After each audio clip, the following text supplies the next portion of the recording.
Là, devant nous, là, ça vient sur nous. Le ciel qui s'obscurcit.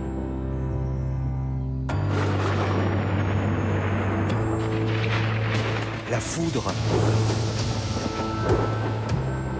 La grêle.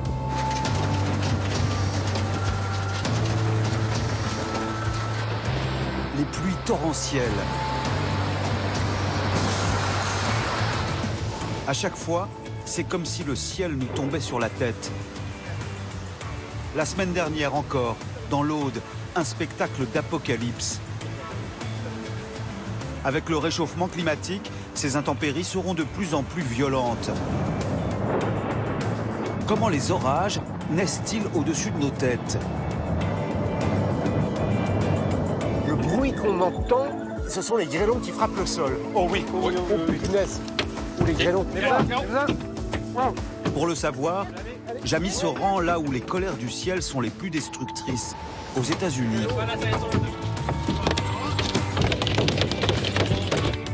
Comment se forment ces grêlons qui peuvent peser près d'1 kilo? Comment protéger nos voitures et nos maisons? Et quand la foudre s'abat, comment choisit-elle ses cibles?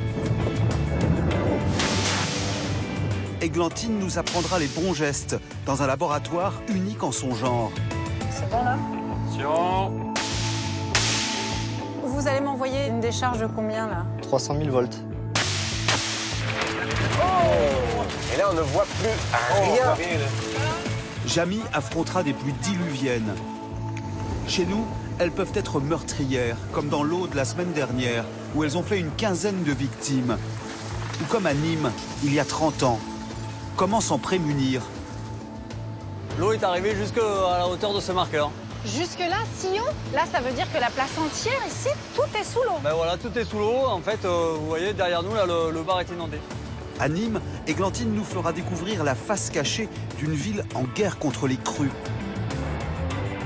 Tornade, tornade, tornade. Les colères du ciel les plus terrifiantes, ce sont les tornades.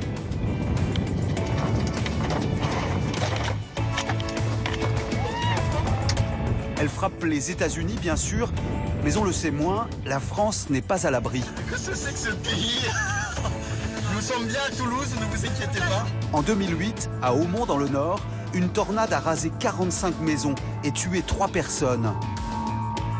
Donc j'ai senti que je volais, hein. Un tel drame aurait-il pu être évité? Foudre, grêle, inondation, tornade. Ce soir, Églantine et Jamy nous emmènent au cœur des éléments déchaînés. Ça souffle bien là.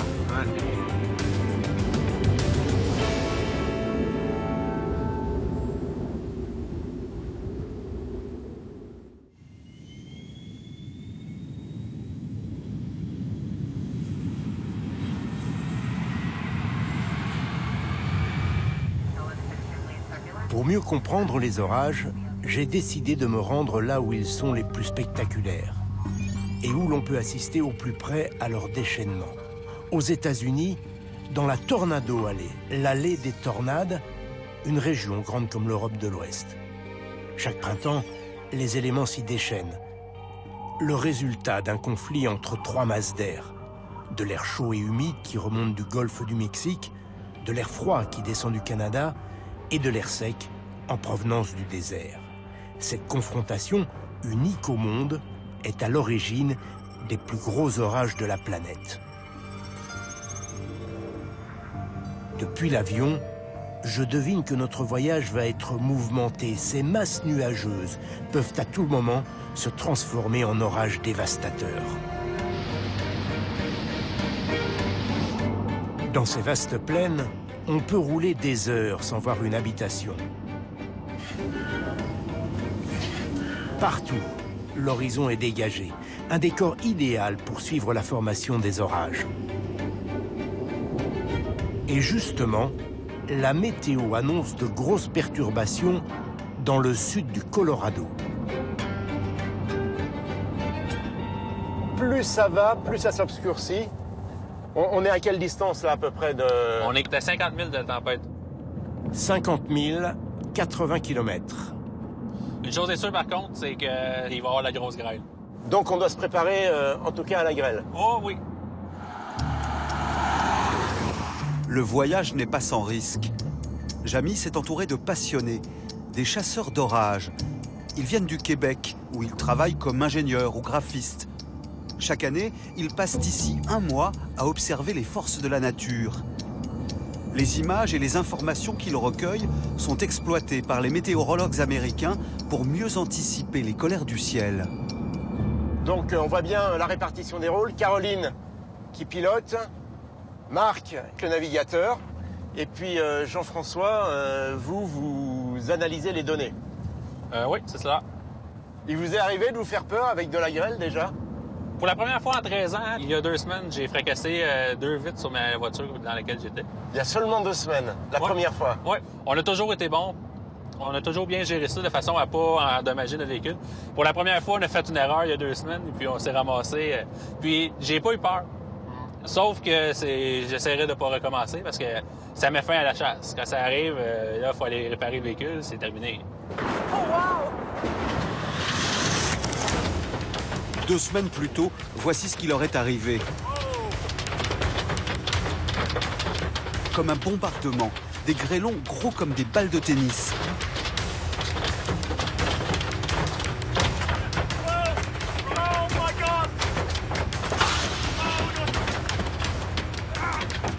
Jean-François, à l'arrière, l'a échappé belle. Toutes les vitres ont été brisées ce jour-là. Il a fallu arrêter la chasse.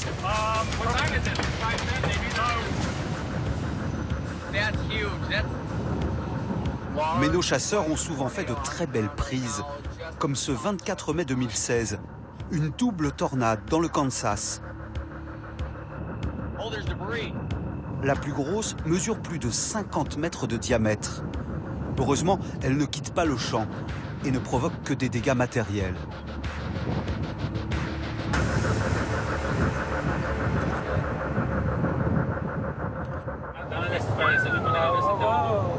Qu'est-ce qui se passe? On commence à mieux voir les structures sous l'orage. Ouais. Avoir ça comme ça, là, présentement, s'il est pour avoir une tornade, ça va être dans environ 30 minutes. Pour le moment, on se dirige vers un gros orage. Oui, c'est ça qu'on a. Puisqu'une tornade se forme toujours au niveau d'un orage, enfin d'un très gros orage. Oui, on appelle ça une supercellule, un orage supercellulaire. En tout cas, ça donne une très belle idée de ce qu'est un cumulonimbus, hein, parce qu'on a la colonne là qui est juste à ma droite, et puis au-dessus de nous, cette enclume qui chapeaute toute la région là. Un orage, c'est un conflit entre 2 masses d'air.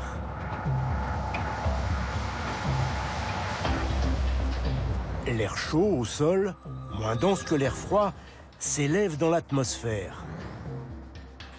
Au contact des températures plus basses, l'humidité qu'il contient se condense.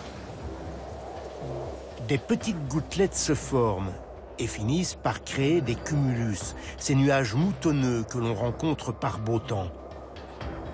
Plus l'écart de température est important entre le sol et l'altitude, plus le nuage se développe.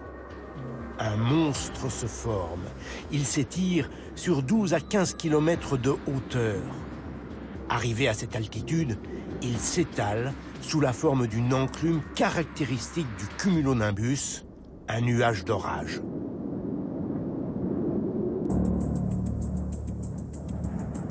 Un cumulonimbus est un gigantesque aspirateur.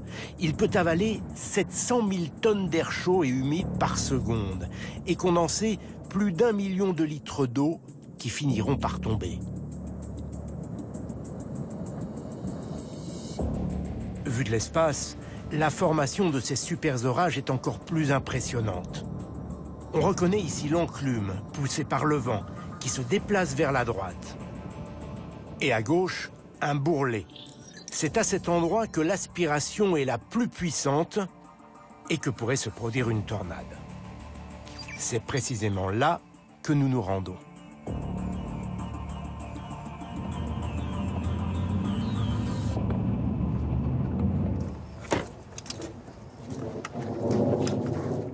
C'est le tonnerre là qu'on entend? Oui. Ouais. Nous profitons d'un dernier moment de calme pour observer le ciel. Un à un, les éléments se mettent en place. La situation est de plus en plus inquiétante. On est à quelle distance là, des précipitations? On doit être à une quinzaine de kilomètres. Je sais pas si tu vois le petit lambeau dans le milieu là, tu vois, si tu regardes attentivement, tu peux voir qu'il monte. La tache qui est un petit peu plus brune? Exact. Donc là, il y a un courant ascendant qui est exactement à cet endroit-là. Ouais. Puis, si on regarde un peu plus à droite de l'arbre, Ouais. on voit un nuage très bas au niveau du sol. L'arbre mort. Oui, ça? l'arbre mort, juste à droite derrière, Ouais, on ouais. voit un nuage très bas. Oui. Ça, c'est l'air chaud qui entre dans le courant ascendant. Donc là, on comprend bien le système. Hein. On est d'abord avant tout sous un orage d'orage. Oui, Ok. exact. Donc c'est de l'air chaud et humide qui est en train de monter. Ce nuage fonctionne vraiment comme une pompe. Exact. Toute cette air humide grimpe en altitude, se condense et forme cet immense volume de gouttelettes d'eau. Exactement. Il y a des éclairs intra-nuages. Ouais. On entend d'ailleurs les coups de On tonnerre. en voit constamment hein, dans les Ouais. précipitations. Les éclairs se multiplient dans le ciel, provoquant le grondement du tonnerre, signe d'une intense activité électrique à l'intérieur des nuages.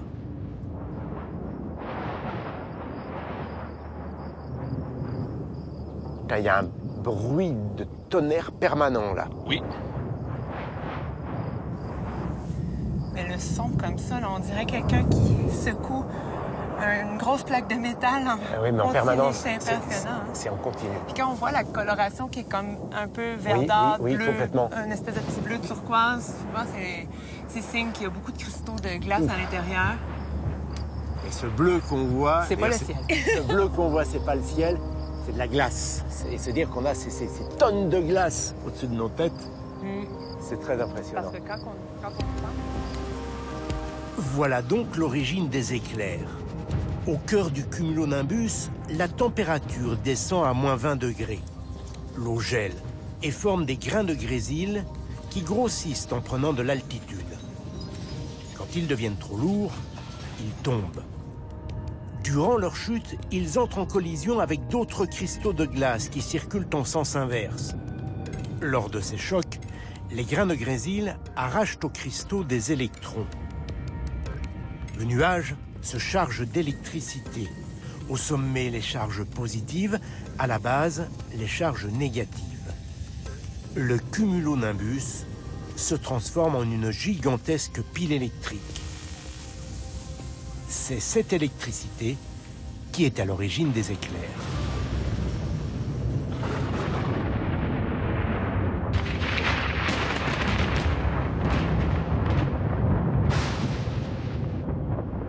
Le plus impressionnant, c'est quand la décharge électrique touche le sol. C'est la foudre. Là encore, c'est une histoire de charge électrique. Le sol en contient lui aussi. Tout se passe comme avec des aimants. Les charges de même signe se repoussent, alors que le plus et le moins s'attirent. S'il y a un point haut, un arbre, une église, les charges qui se trouvent dans le sol vont s'y concentrer.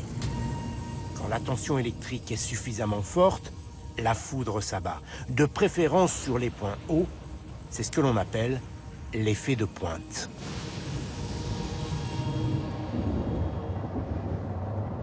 Oh, le bel éclair, là. Ah bon? Et j'ai l'impression que ça tombe pas loin. Ouais, ça, c'était beau. Ça, c'est ce qu'on appelle un CG, Cloud to Ground. Un quoi? Un CG. On peut voir un nuage sol. Cloud to Cloud to ground. ground. Du nuage au sol. Ouais, Ouais, c'est concentré au même endroit. ouais, c'est ça. La foudre, c'est pas mal concentré là. Encore quelques kilomètres avant que Jamy atteigne le cœur de l'orage. Il risque d'y rencontrer la foudre. Alors, quels sont les moyens de s'en protéger?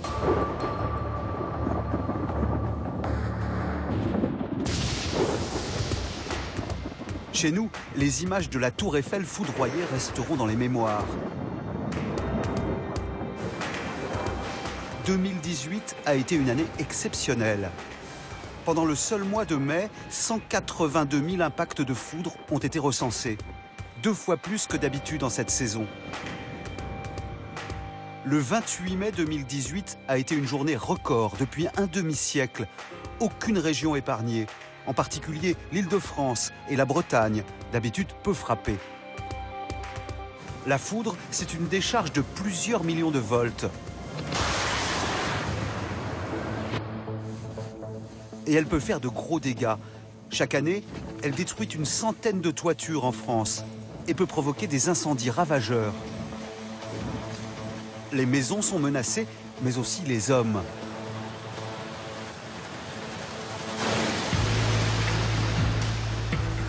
Comme ce piéton qui s'en est miraculeusement sorti, une centaine de personnes est frappée chaque année en France.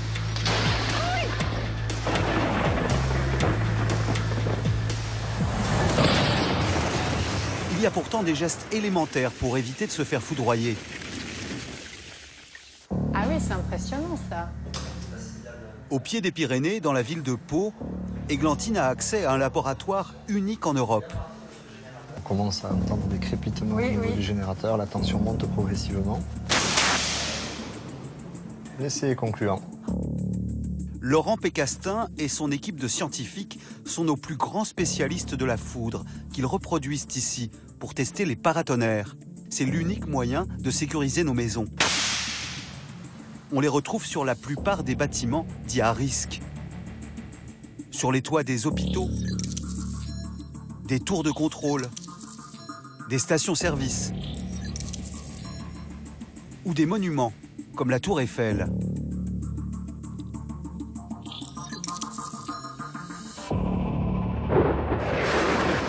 Pour les concevoir, les scientifiques se sont inspirés de la nature en observant la propagation de la foudre. En gros, ça c'est un nuage, c'est ça? C'est ça. Simuler un nuage? Ce plan métallique est assimilable à un nuage et on va donc reproduire la foudre à échelle réduite. Comment ça se passe exactement? Il y a plein de charges électriques dans le nuage, ça s'accumule et ça cherche à rejoindre le sol, c'est ça? À partir du moment où la quantité de charge accumulée est trop importante, on commence à avoir des traceurs descendants qui commencent à se propager du nuage vers le sol. Regardez ces images au ralenti. On observe parfaitement ces traceurs descendants.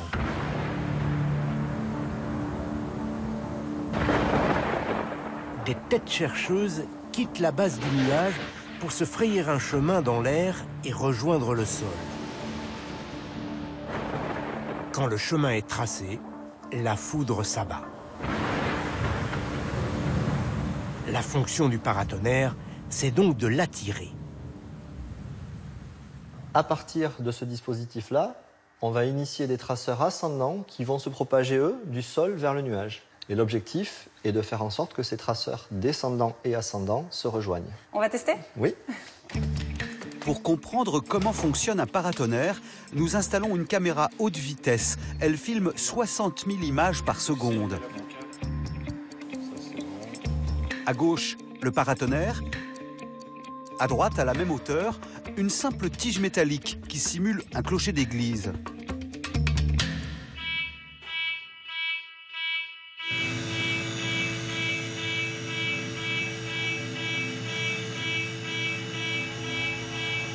Je crois que c'est le moment de se boucher les oreilles. Attention. On recommence. Pour que l'essai soit significatif, je propose qu'on fasse une 50aine de décharges. Ah oui, c'est ça.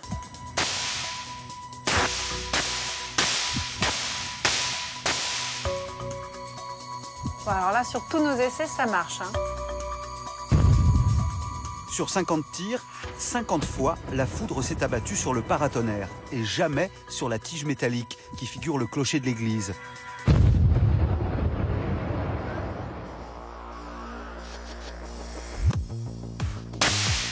Voici les images au ralenti. Ce petit trait lumineux, c'est de l'électricité produite par le paratonnerre. Elle agit de la même manière que les têtes chercheuses de la foudre. Ces traceurs ascendants vont intercepter les traceurs descendants pour que la foudre s'abatte sur le paratonnerre. Les installations environnantes sont ainsi protégées. La foudre est ensuite canalisée par un gros câble électrique qui l'emmène directement vers le sol. L'électricité ne circulera donc jamais à l'intérieur du bâtiment. À son sommet, la tour Eiffel est équipée de 4 paratonnerres. La foudre peut bien s'abattre sur la Dame de Fer. À aucun moment, ces visiteurs ne sont en danger. Mais quand il n'y a pas de paratonnerre, impossible de prévoir où va tomber la foudre, comme ce jour-là, dans la baie de Sydney.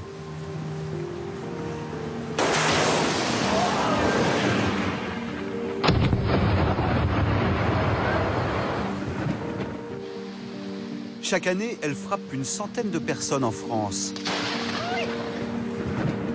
Il y a des erreurs à ne pas commettre.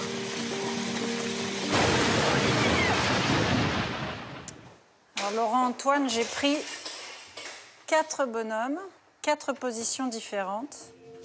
Pour connaître la bonne attitude, Églantine va mettre ses 4 mannequins à l'épreuve de la foudre. C'est bon là? On n'est pas trop mal. On peut lever les poids du golfeur. Non, c'est bon. Voilà.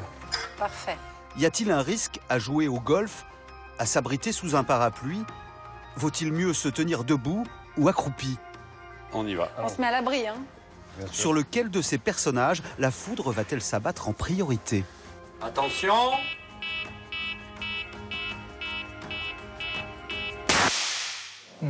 C'est le golfeur. C'est le golfeur, là, effectivement. Allez, attention. Ah, parapluie cette fois. Parapluie, là. Oui. On teste encore une fois? Encore une fois. Je recharge. Pour que l'expérience soit probante, il faut multiplier les tirs. Là, c'est le golfeur encore. Une nouvelle fois. Attention. Parapluie. Parapluie. Attention. C'est revenu sur le C'est golfeur. à nouveau le golfeur. Donc, c'est effectivement lui, pour l'instant, qui en prend le plus. Hein. Là, cette fois, c'est le parapluie. Cette fois-ci, c'est le parapluie. En tout cas, les 2 autres n'ont jamais rien. C'est vrai.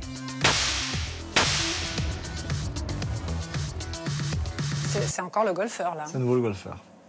Bon, en tout cas, c'est conclu en golfeur et parapluie. Les deux se prennent toute la foudre. Sur 8 tirs, le golfeur a été frappé 5 fois. L'homme au parapluie, 3 fois. Les tiges métalliques qu'ils brandissent au-dessus de leur tête en ont fait des cibles privilégiées. C'est le fameux effet de pointe qui, du même coup, a protégé les autres personnages. Alors, voilà nos foudroyés.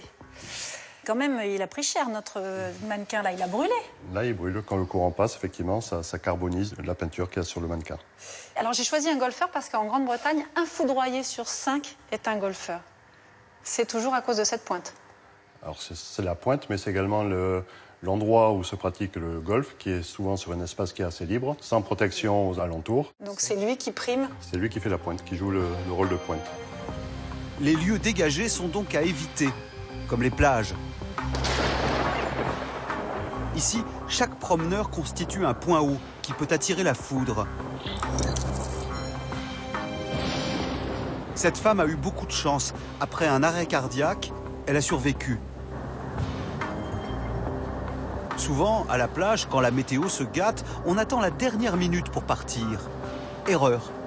Il faut se mettre à l'abri dès les premiers coups de tonnerre. Car l'orage est peut-être très proche. Comment on sait? Il y a une distance, il y a un moment où on se dit, voilà, si j'entends très loin, je ne sais pas comment on fait. On peut peut-être évaluer un petit peu ça par rapport à la vitesse du son et la vitesse de la lumière. On voit d'abord l'éclair. On voit l'éclair et avant ensuite on d'entendre. perçoit le son. L'explication est simple. L'image de la foudre nous parvient instantanément. Normal, la lumière se déplace à la vitesse de 300 000 km par seconde.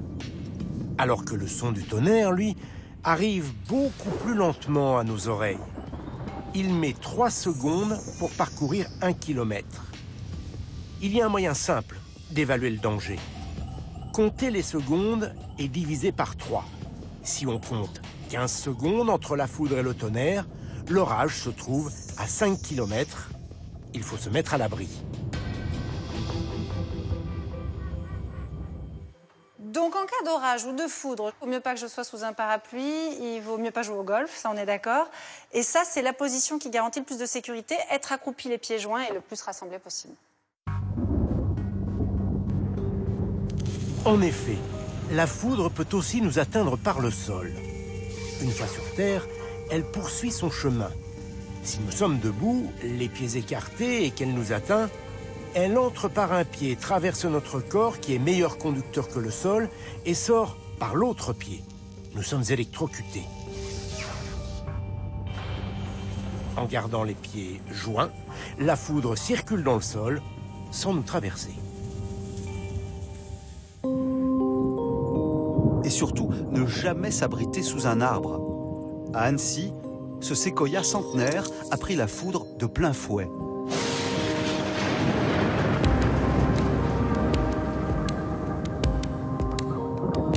Les arbres peuvent même exploser. En rentrant chez lui, cet Anglais a échappé de justesse à une catastrophe.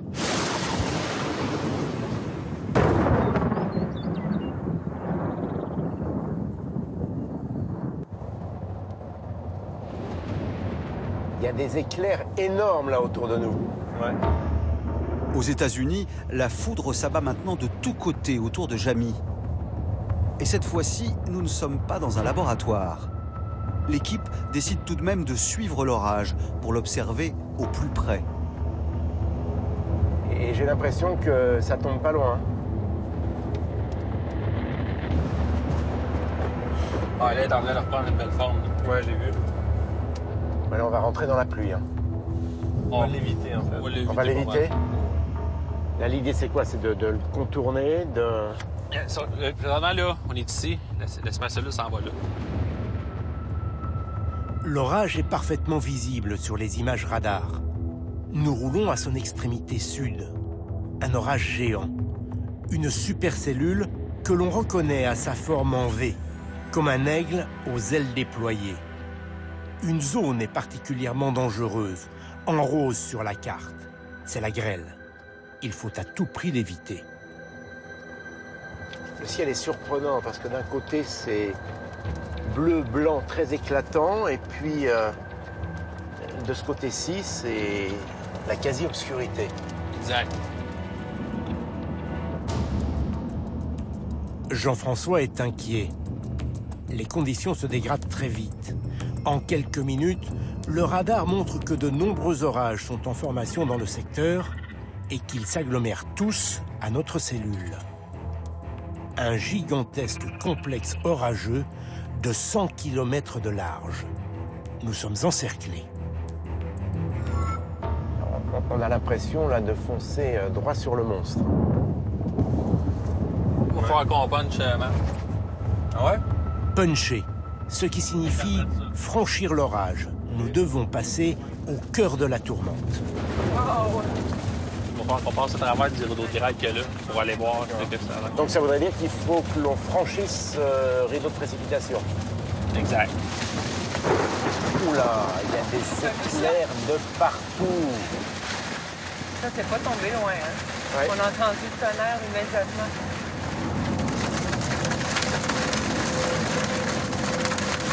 Là, on a de la grêle et de la pluie ensemble. On s'entend même plus. Ça dérape. Ça dérape là. Dans 2,5 km, on va pouvoir prendre à droite.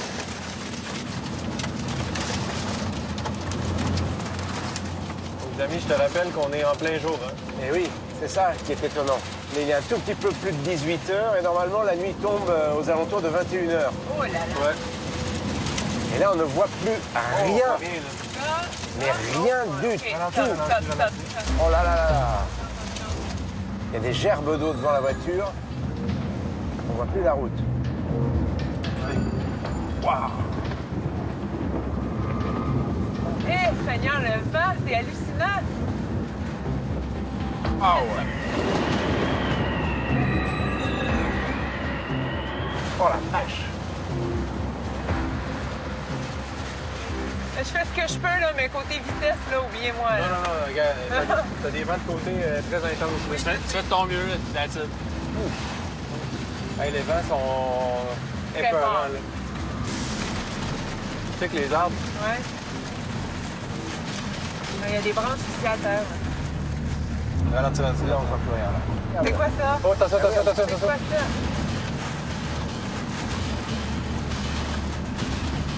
Là, il y a des buissons qui traversent la rue. Mais oui. Ils regardent pas eux autres avant de traverser. Incroyable. Un buisson qui roule On sur a la la moitié route. du chemin de fer, on va tourner à droite. C'est bon.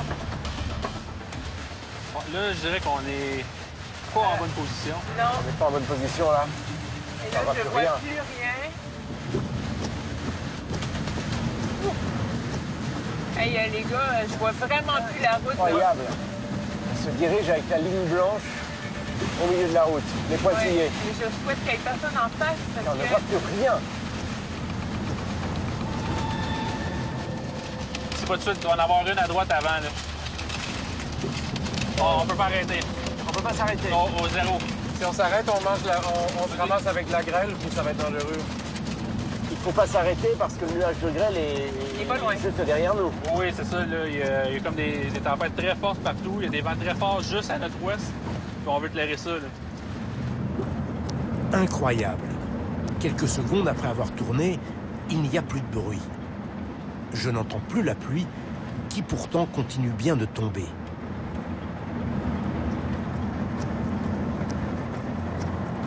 Pourquoi on n'entend plus la pluie là?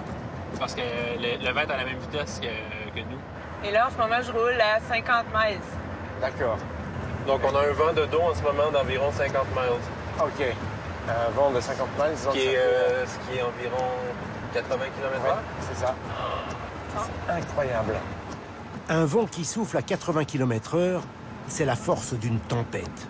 Et pourtant, comme les gouttes d'eau vont à la même vitesse que nous, elles caressent la voiture sans la frapper.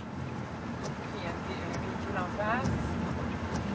Puis là, dès que la condition va être un peu meilleure, il va falloir en profiter pour essayer d'accélérer. Oui. Après 100 km sous le déluge, on aperçoit enfin le ciel bleu. Jamy et ses chasseurs sortent de l'orage.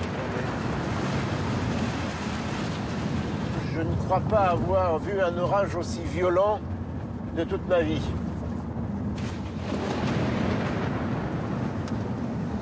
Wow, ça arrête pas. Là, on voit la poussière qui lève là-bas, là. Oh! En fait, il y a un méchant coup de vent là. Ouais, là. Il y a une tornade! Ah oui!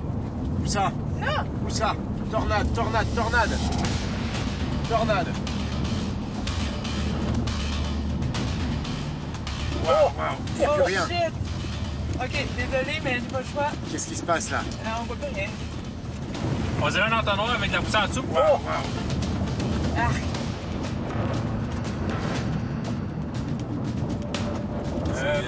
La poussière qui lève, là, on voit plus rien à cause de ça.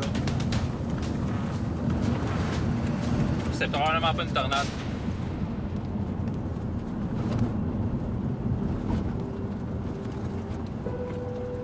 C'était en fait un tourbillon de poussière. Mais le spectacle est fascinant. Nous avons suffisamment pris d'avance sur l'orage pour nous permettre une pause. Un court répit pour contempler le monstre qui se trouve à une dizaine de kilomètres. Et là, devant nous, là, ça vient sur nous.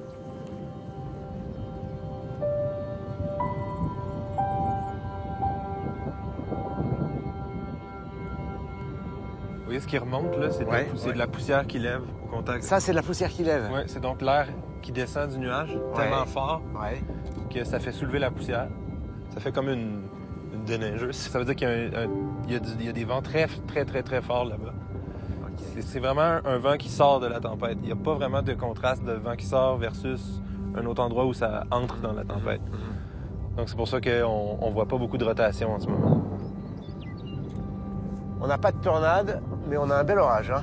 Avec le coucher du soleil derrière, ça donne toujours des belles images. Ah, ça oui.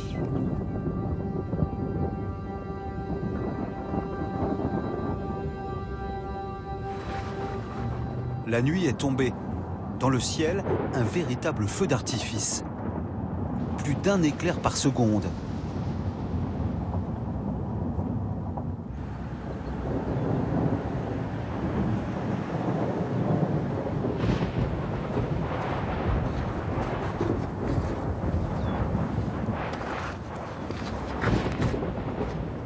Même si l'orage est à bonne distance, il faut rester près du véhicule. C'est le seul refuge pour échapper à la foudre.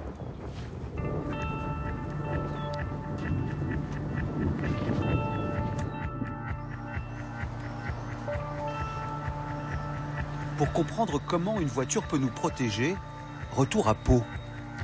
Je me mets plus à droite. Non, non, il faut avancer. Tout droit, c'est bon.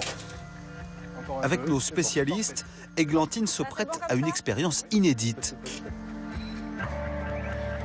Bon, vous allez m'envoyer une décharge de combien là? 300 000 volts. 300 000 volts qui vont passer par ici. Voilà. L'arc électrique devrait partir de la pointe pour venir tomber sur la carrosserie. D'accord. Si vous êtes pris sous un orage, le plus prudent, c'est de vous arrêter. Mais alors là, dans la voiture, par exemple, j'ai des parties métalliques, la poignée, mon volant. Je risque rien si je les touche? En situation d'orage, il vaut mieux ne pas toucher les parties métalliques et laisser ses mains sur les cuisses. Donc, je laisse mes mains sur mes cuisses. Si je faisais ça? Là, par contre, je vous conseille de mettre votre bras à l'intérieur. C'est mieux? Oui. Là, mon bras pourrait attirer la foudre lui-même. Oui. Parce que votre poignet, votre montre peut constituer ce qu'on appelle un effet de pointe. Et là, donc j'attire attirer directement la la foudre. foudre. Ok, bon, bah alors je me mets bien en position, j'ai les mains sur les cuisses. Eh ben... Jamy, mais tu as le don de m'envoyer dans des trucs pas possibles.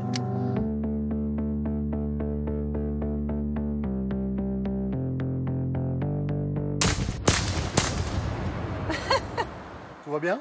Tout va bien, on est vivants. C'est parfait.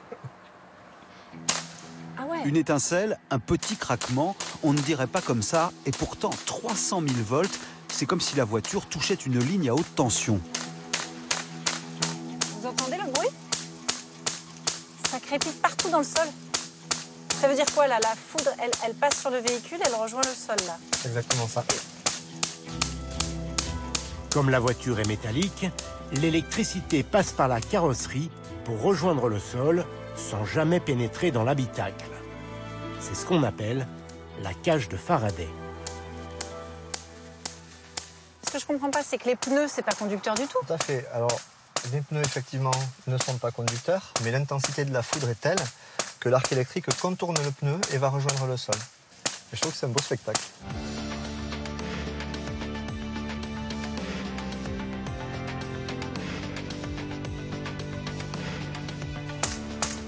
Je suis foudroyée et en pleine forme. Je fais bien attention à rien toucher quand même. C'est la meilleure des réactions à avoir en cas de situation orageuse, c'est de rentrer dans sa voiture et de ne plus bouger. Oui. C'est formidable cette cage de Faraday en fait.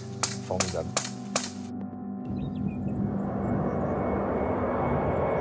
C'est le même phénomène qui protège les passagers d'un avion. Quand les appareils sont touchés par la foudre, elle ne fait que longer la carlingue avant de poursuivre sa trajectoire vers la Terre. L'électricité passe à l'extérieur de l'habitacle. À bord, on voit un flash éblouissant, mais on ne ressent rien. Wow.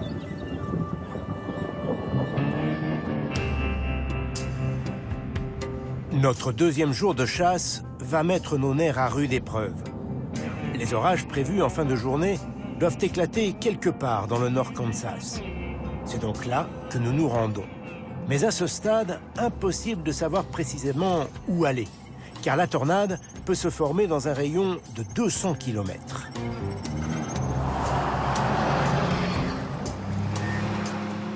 Je ne suis pas complètement rassuré.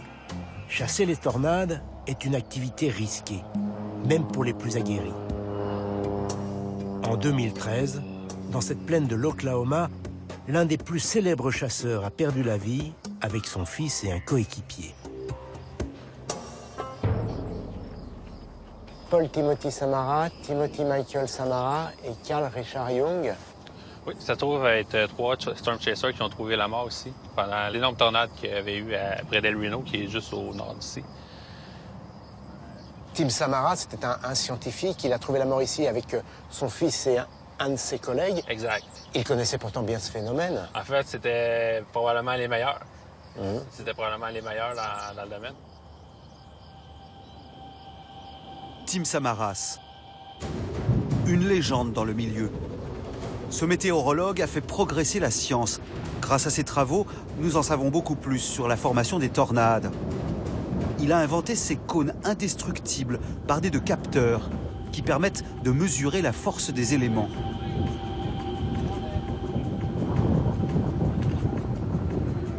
Pour installer son dispositif, il devait se placer sur la trajectoire de la tornade. Et pour cela, attendre la dernière minute.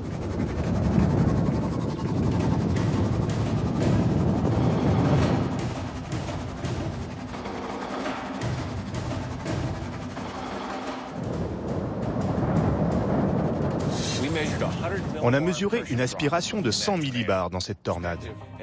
C'est comme si un ascenseur grimpait de plusieurs centaines de mètres en une seconde. Les scientifiques présumaient qu'on était dans cet ordre de grandeur. Mais jusqu'à présent, personne n'avait réussi à le prouver. Moi, je l'ai fait. Encore mieux, ces capteurs ont pu pour la première fois filmer une tornade de l'intérieur. Voici l'intérieur du cône vidéo. Vous avez ici la couronne de caméras. Chacune d'entre elles filme avec un angle de 60 degrés. Avec 6 caméras, on a une prise de vue à 360 degrés.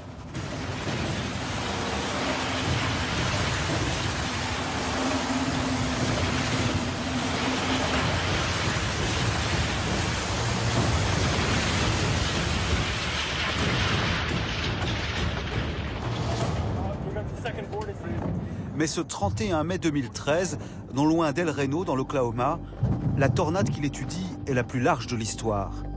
4 km de diamètre, des vents à 475 km/h. Elle génère de multiples vortex qui rendent son comportement imprévisible. Malgré ses 20 ans d'expérience, Tim Samaras, son fils et son coéquipier sont piégés dans leur véhicule. Le voici avant la tornade et après.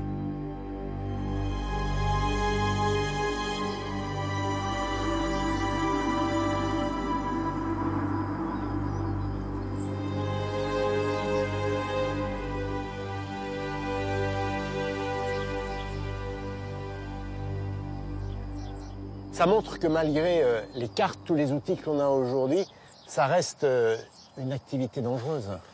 Oui, puis c'est surtout qu'il y a de plus en plus de gens qui se décident de devenir storm chaser sans nécessairement connaître le phénomène ou prendre les précautions qu'il faut. Mais là, c'est encore pire parce que c'est les plus réputés, les meilleurs dans le domaine qui sont passés. Donc c'est encore plus pour moi, pour nous, je pense, pour tout le monde, un rappel qu'on joue avec quelque chose de dangereux. Là. Caroline, vous pilotez, vous n'avez pas les yeux sur les cartes, mais sur la route. Quand on voit une catastrophe comme celle-ci, ça ne vous donne jamais envie de renoncer? Ça remet les choses en perspective. Tu te dis, oui, il y a des belles choses qu'on voit. On apprend beaucoup en faisant cette activité-là. Mais quand tu vois ce qui peut se passer, c'est sûr que ça fait un petit...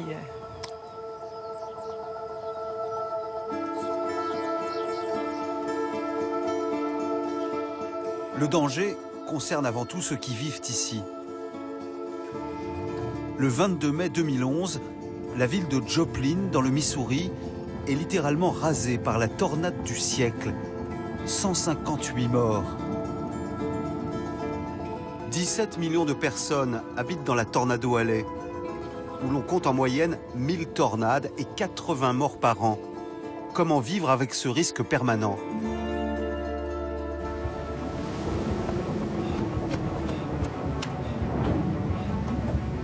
À la télévision, on voit souvent ces publicités. AK Industries Incorporated, des abris anti-tornades.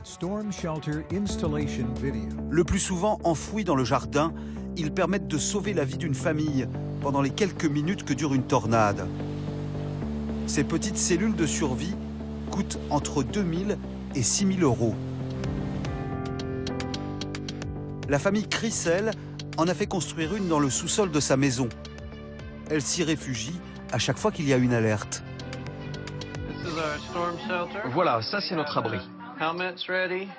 On a des casques, on a de l'eau, des vêtements, une radio. On a aussi des sacs avec nos affaires importantes, un sifflet, un kit de premiers soins.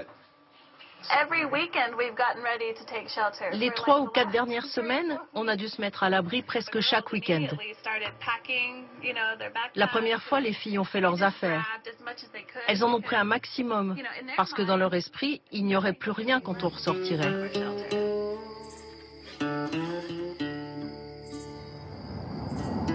Mais vu le prix de ces abris, nombreux sont les habitants qui n'en sont pas équipés. Alors où se réfugier ? Le 20 mai 2013, une tornade exceptionnelle s'abat sur la ville de Moore, dans l'Oklahoma. Des vents à 340 km/h. 24 morts, 387 blessés. Sur le trajet de la tornade, cette école. La voici 2 jours avant la catastrophe. Et le lendemain, l'institutrice, Robin Williams, a filmé le passage de la tornade. Je me souviens bien du 20 mai. On savait que le temps serait mauvais et que les parents allaient passer chercher les enfants plus tôt. Mais on se sentait très en sécurité dans ce bâtiment de briques et de béton.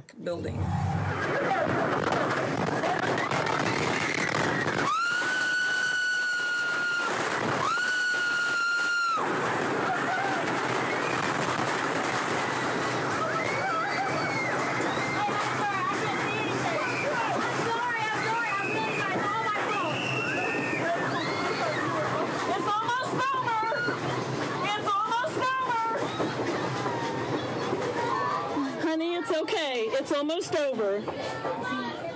Head back down. Yes, we're all fine. We're just scared. Lorsque la tornade a touché l'école, elle est passée juste au-dessus de nos têtes. On a alors reçu la consigne de s'abriter dans les toilettes, ce qui est inhabituel. Mais comme beaucoup d'enfants étaient déjà partis, il nous en restait peu à surveiller. Et les toilettes sont vraiment au centre du bâtiment. Ce fut sans doute la décision la plus intelligente du moment, car c'est la seule partie de l'école qui n'a pas été touchée. Effectivement, quand elle sort des toilettes, Robin découvre que le reste du bâtiment a été entièrement dévasté. Oh my God. Oh my God. Oh my God. Oh my God. Dans son école, il n'y a eu aucune victime.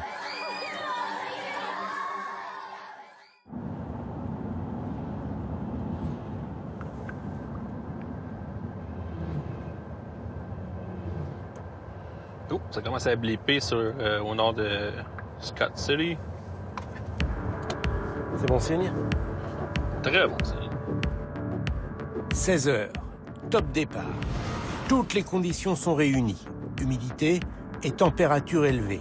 Selon la météo, il faut se rendre à 80 km de là où nous sommes pour assister aux orages et peut-être à une tornade. Il y a un point sur le radar. Les gros cumulus qu'on voit, là, qui essaient d'élever, on les voit au radar. Fait que, tranquillement, là, ça essaie de percer. Il y en a un là, qui commence à avoir une belle shape. Là. On voit qu'il essaie de faire un enclume, on dirait. Celui-là, il est beau. On va se diriger vers cette zone-là, qui nous semble pas mal plus propice là, pour peut-être une tornade. 17 heures. Le ciel se fait de plus en plus menaçant.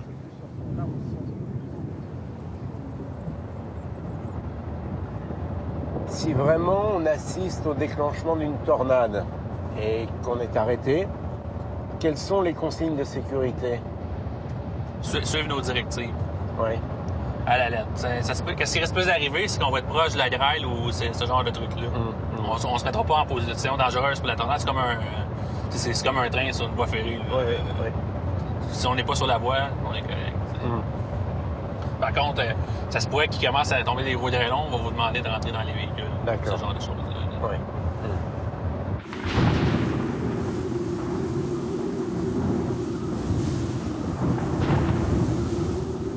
18 heures. Ça y est, l'orage fait entendre ses premiers grondements. Pour détecter l'imminence de la tornade, il faut savoir lire dans les nuages.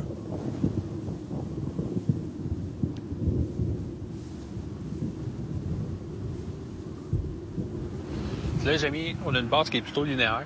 Ouais. C'est quand même normal. Là, au fur et à mesure qu'elle va prendre en maturité, ce qu'on espère qu'elle va faire, elle va prendre une base qui est un peu plus ronde. C'est peut-être même déjà un peu commencé. Oui, elle va s'arrondir. Oui, elle va s'arrondir, elle va devenir un peu plus massive. Et puis ensuite, elle va prendre la forme d'un fer à cheval. D'accord.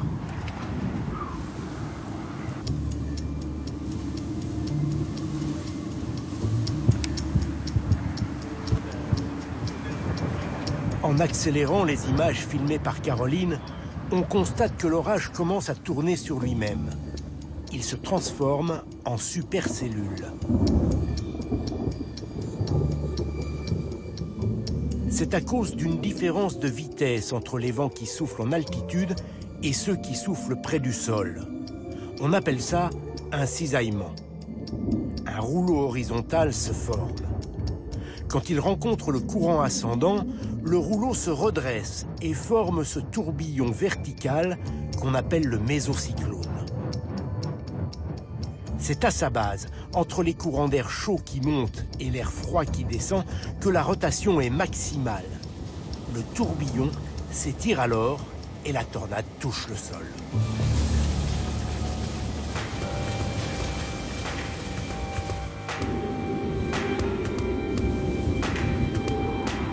Ces images, tournées en 2016 par un chasseur suisse, sont exceptionnelles. On voit très bien le mésocyclone en pleine activité. Et soudain, à gauche, ce que l'on appelle le tuba, d'une forme parfaite. Waouh! Splendide! Extraordinaire! Et quand il touche le sol, il aspire tout ce qui se trouve sur son passage.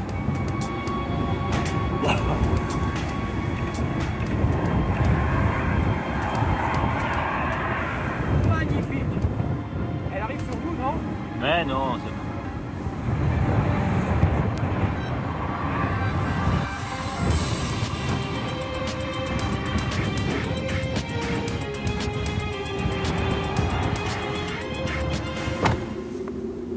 « 18h30. Nous avons atteint la base du nuage, le poste d'observation idéal. Le fer à cheval, on le voit, là, la forme en arrière, là. D'accord, l'intrusion. Okay, c'est ça. D'accord. Et là, ça pourrait démarrer d'un instant à l'autre. Exact. Il y a un vent. Oui. Ce vent, c'est bon pour nous? Oui, parce que premièrement, il est dans la bonne direction. Il va vers la tempête.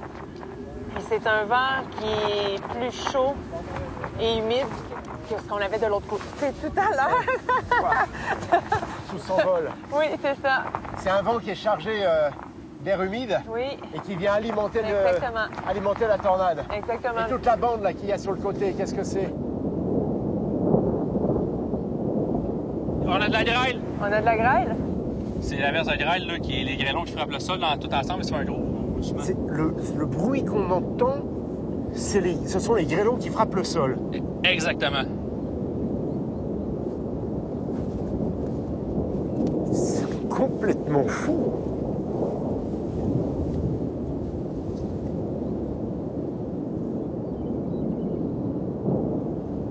Je n'ai jamais entendu un son comme celui-ci. Non, c'est impressionnant la première fois. Le bruit de la grêle. Faut faire attention parce que si ça se déplace encore plus vers la droite, il va falloir qu'on descende parce qu'on va rapidement être frappé par l'arrière.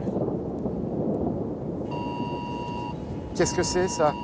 Alerte d'urgence. Alerte d'urgence. Alerte de tornade. Là, regarde-les. OK, là, ça commence à s'intensifier, là. Ah oui, ça accélère, là, la rotation, on la voit clairement. Tornado warning in this area till 8:15 p.m. Central Daylight Saving Time. Take shelter now. Check local media, NWS. Tous les téléphones mobiles reçoivent ce type de message? Tous les téléphones qui sont branchés à un réseau, normalement, devraient le recevoir. Wow! Normalement, il faudrait aller se protéger, là? Ouais, les gens qui habitent ici reçoivent ça, puis ça veut dire d'aller aux abris. Hein. Mais on peut rester là, nous, même si on nous conseille d'aller aux abris et d'écouter la radio? Oui, pour nous, c'est bon signe. Pour nous, c'est bon. Nous, on voit ce qui se passe, on l'a prévu, donc on sait comment se déplacer en conséquence. Donc, je suis d'accord. Pour nous, c'est bon signe. Ça veut dire que la tornade arrive, mais il n'y a aucun danger? Pour nous, en ce moment, il n'y a aucun danger. Bon. Je vous fais confiance alors. Oui. Plus à vous qu'au message qui vient d'être inscrit sur mon téléphone. Oui. On va peut-être falloir se reculer bientôt à cause de la grêle, en fait. Oh oui, oui. Punaise. Ou les grêlons. Prenez le... Wow. Vite. Allez. Vite. Vas-y d'abord. Ouais. Oh, purée. OK. Oh, les grêlons. Oh, l'agrophone, la grêle. Attendez, regardez sur le... Oh, punaise.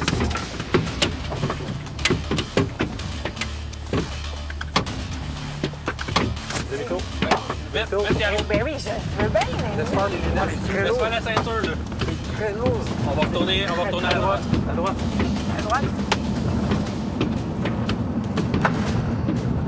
Nous devons très vite quitter la zone. Les grêlons peuvent encore grossir. Pas de temps à perdre. Il faut trouver un nouveau poste d'observation.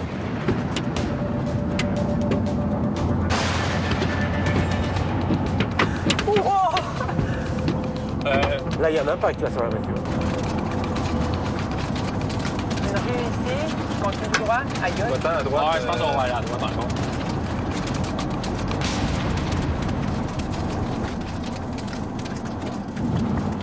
Donc, Jamy, ouais. Quand on parlait de sécurité tantôt, on parlait de la tornade. Ouais. Là, on s'est fait prendre par la grêle. C'était pas prévu, celui-là. Mais c'était énorme, là. Il y a un grêlon, quand j'ai ouvert la porte, qui a explosé, mais à l'intérieur de la voiture? Oui, mais si la porte était ouverte. J'ai envie d'avoir des grêlons comme ça. Attends qu'on rentre, là. Ouh! Ah oui, attends, Wow, tu l'as ramassé un! Il était où? C'est celui qui est tombé? Quand on voit la porte, là, il y en est rentré un. Il y en a un qui est rentré dans la voiture. Et attends, ça fait déjà 5 minutes. Je l'ai vu rentrer dans la voiture. Ouais. C'était pas loin de la balle de golf, ça. Oui, c'était... Oh oui, c'était des balles de golf. Oh, oui. Énorme. Énorme. Les grêlons. Ce sont des gouttelettes d'eau qui se transforment en glace à l'intérieur d'un nuage. Quand ils sont suffisamment lourds, ils tombent. Dans les supercellules, les courants ascendants sont si forts qu'ils stoppent leur chute et les renvoient d'où ils viennent. Durant leur ascension, les grêlons prennent du volume, puis retombent à nouveau. Ils peuvent ainsi faire plusieurs allers-retours avant de s'abattre sur le sol.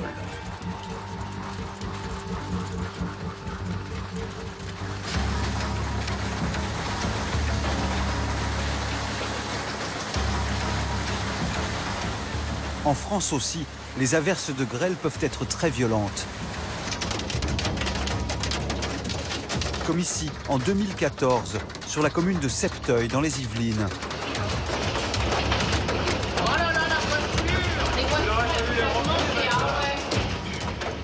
Ou la même année à Tourouzel, dans l'Aude.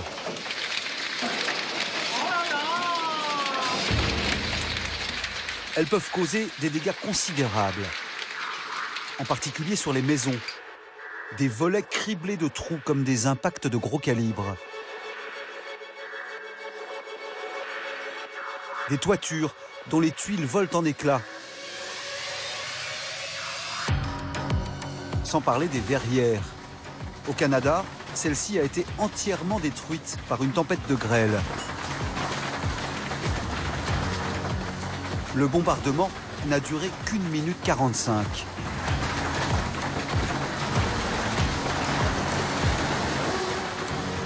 Mais les principales victimes sont les agriculteurs. En mai 2018, ce domaine des Côtes-de-Bourg dans le Bordelais a été littéralement haché. Plus une seule grappe sur les pieds de vigne. L'orage de grêle a duré 10 minutes, laissant les vignerons impuissants. On est abasourdi, voilà. C'est le mot aujourd'hui, abasourdi par l'impact, par la gravité et par la récolte qui va, non seulement celle qui vient, mais celle d'après aujourd'hui, parce qu'on ne sait pas du tout ce qu'on va tailler derrière. Chaque année, les dégâts de la grêle sur notre agriculture se chiffrent en milliards d'euros. Pour protéger les exploitations, l'imagination n'a pas de limite. Comme ce drôle de canon, relié à des bonbonnes de gaz. Quand la grêle menace, il produit des détonations.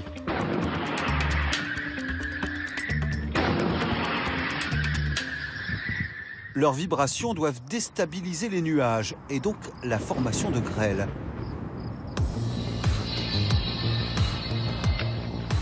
Il y a aussi ce diffuseur. Il est relié à une bonbonne d'iodure d'argent. Des particules qui, une fois dans l'atmosphère, sont censées limiter la taille des grêlons.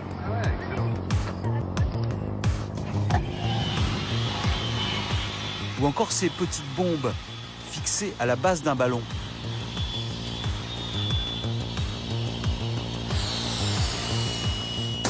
Une fois arrivées à 600 mètres d'altitude, elles explosent et diffusent ces fameuses particules qui empêcheraient la formation de gros grêlons.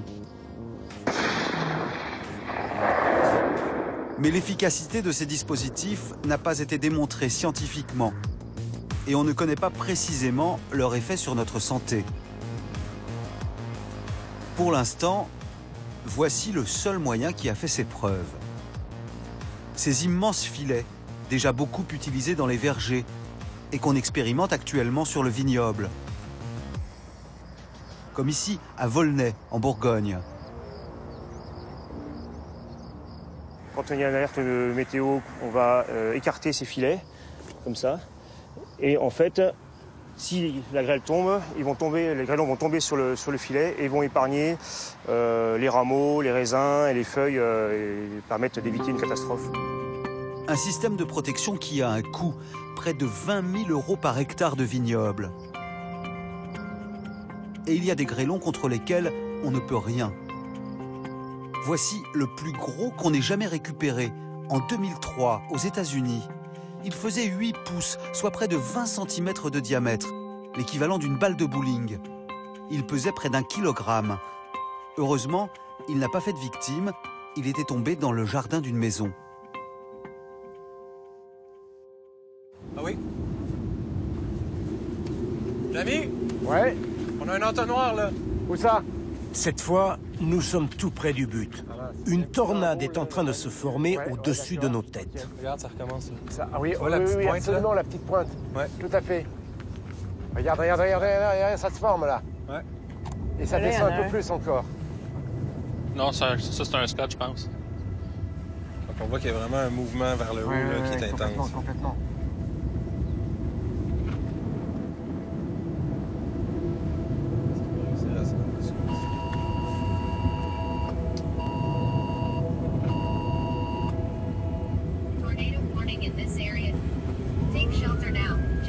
Le message d'alerte des autorités locales retentit à nouveau. Les policiers de la région se déploient sur le terrain, prêts à fermer la circulation pour empêcher les automobilistes de croiser la route de la tornade. Ah, le ciel au-dessus. C'est imminent, ou peut-être de nuit. L'entonnoir est à 2 doigts de toucher le sol.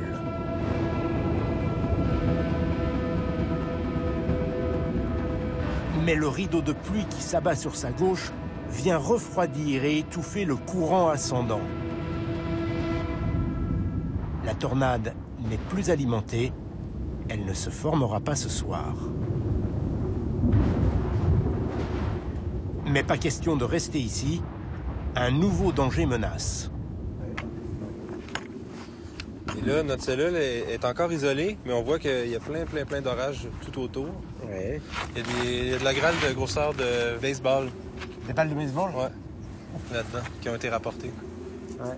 On voit pas, en fait, jusqu'où il s'étend, donc il pourrait très bien arriver trop proche de nous. On va s'éloigner un peu. Oh! Je suis juste là! Ah ouais? On va l'entendre, lui. Ah, il est loin quand même, hein? Ça flash.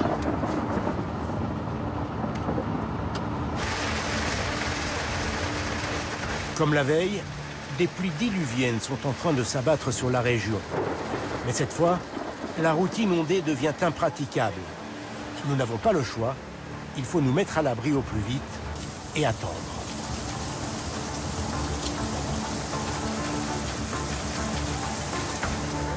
La quantité d'eau qui tombe, c'est incroyable. Pas tombé loin là. Wow! Oh. On vient de prendre le vent, là. Et le lendemain, les chaînes d'infos ne parlent que de ça. Plusieurs villes du comté sont inondées, les routes transformées en torrents. Des inondations que nous connaissons aussi en France, avec des dégâts impressionnants. L'année 2018 restera dans les mémoires. Les intempéries ont frappé dès le printemps. Morlaix, le 3 juin 2018. En 1 heure, un violent orage déverse l'équivalent d'1 mois de pluie sur la petite commune du Finistère. Les 2 rivières qui traversent la ville débordent et inondent la place centrale.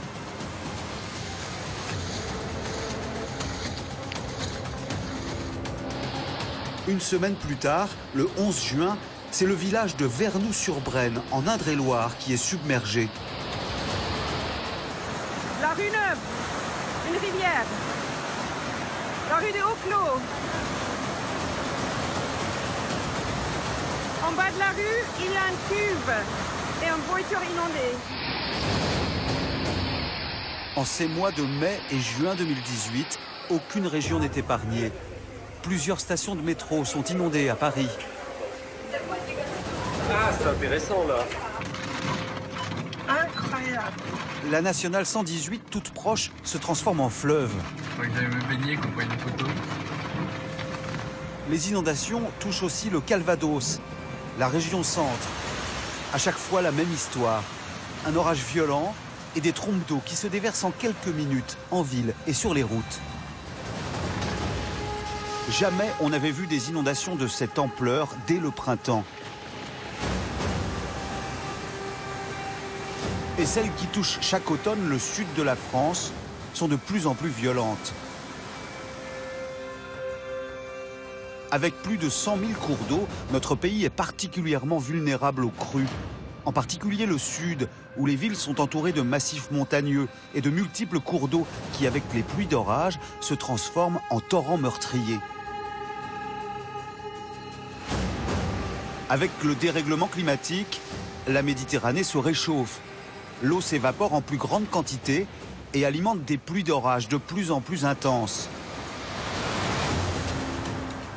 C'est ce qui s'est passé dans la nuit du dimanche 14 octobre dans l'Aude. L'équivalent de 3 mois de pluie tombe en quelques heures dans la région de Carcassonne. L'Aude et ses affluents grimpent de près de 8 mètres. Il faut évacuer 1 millier d'habitants. Le bilan est très lourd, une quinzaine de victimes, plus de 70 communes dévastées. Des drames qui se sont multipliés ces dernières années, notamment à cause de l'urbanisation. Comme ce 3 octobre 2015. Malheur! Mais c'est quoi ça? Cannes, Antibes, Mandelieu, une dizaine de communes des Alpes-Maritimes est envahie par les flots. Oh, regarde! Bilan, 20 morts. Un an plus tôt, le tragique automne 2014. 10 inondations dévastent l'Hérault, le Gard, l'Ardèche et le Var. 17 personnes y perdent la vie. Pour parer à ces catastrophes, on a trouvé de nouveaux dispositifs de protection. Certaines villes déploient aujourd'hui des moyens colossaux.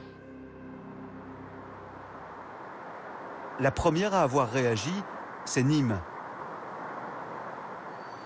Le bar L'Importation a subi de plein fouet la crue historique de 1988. Alors regardez, Églantine, quand on parle des inondations à Nîmes, eh ben, en 1988, le 3 octobre, l'eau est arrivée jusqu'à la hauteur de ce marqueur. Jusque-là, Sillon? Voilà. Mais là, ça veut dire que la place entière, ici, tout est sous l'eau. Ben voilà, tout est sous l'eau. En fait, vous voyez, derrière nous, là, le bar est inondé. Et d'ailleurs, à l'intérieur du bar, il y a une photo historique de 1988 qui le montre. Jean-Luc Nuel, ingénieur hydrologue de la ville de Nîmes, nous emmène dans ce lieu emblématique. Voilà une des photos les plus impressionnantes en fait sur ce quartier. C'est effectivement très haut. Hein, et voilà, donc ça fait partie de quelque part de notre patrimoine. Bonjour monsieur. Bonjour. Vous étiez déjà le propriétaire ici en 88? Oui. C'est vous qu'on voit sur la photo? Non, c'est mon épouse. C'est impressionnant. Vous avez eu peur? Oui, tout à fait. On n'y croyait pas, voyez, c'était un torrent. Alors, votre femme vous a appelé? Et oui, elle m'a dit viens vite parce que le bar s'inonde. Alors j'ai dit mais tu charries, c'est le cas de dire. Et j'avais refait 2 mois. Vous veniez de refaire des travaux? Oui. Et au mois d'octobre 88, il nous est arrivé cette catastrophe et il m'a fallu refaire les mêmes frais. Ici, vous n'avez eu que des dégâts matériels? Oui, des dégâts tout matériel. Il est resté que cette petite étagère qui est d'origine qui est restée, qui est bien ancrée. C'est l'unique vestige de ce qu'était le bar avant. Ah ça, c'est d'origine. Hein. Elle est bien accrochée. Hein. Tout à fait. Comment protéger Nîmes contre les inondations? Longtemps, Jean-Luc Nuel a pensé que c'était une mission impossible. Comment lutter quand les éléments sont en furie? Comme ce 3 octobre 1988. Un orage d'une ampleur exceptionnelle. En 8 heures, il tombe l'équivalent de 7 mois de pluie. L'eau emporte tout. 45 000 sinistrés, 11 personnes perdent la vie.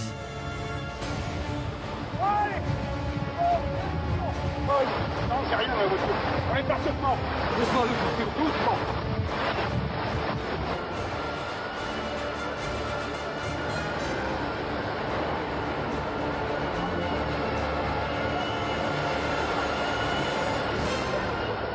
Et depuis des crues, il y en a eu beaucoup d'autres.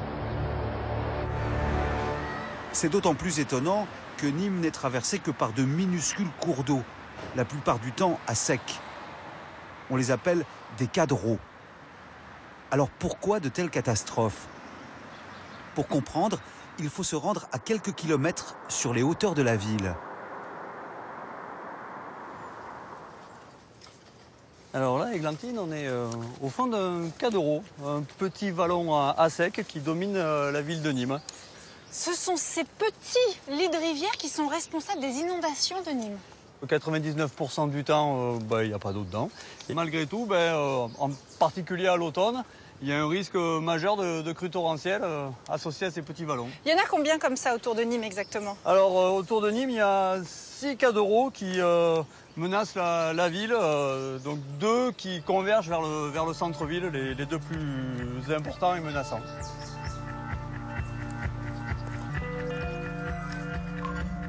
Les 6 cadreaux qui menacent Nîmes prennent tous naissance dans la garrigue toute proche. Sur le banc des accusés, les cadreaux d'Alès et d'Uzès, responsables à eux seuls en 1988 de plus des 2 tiers des dégâts.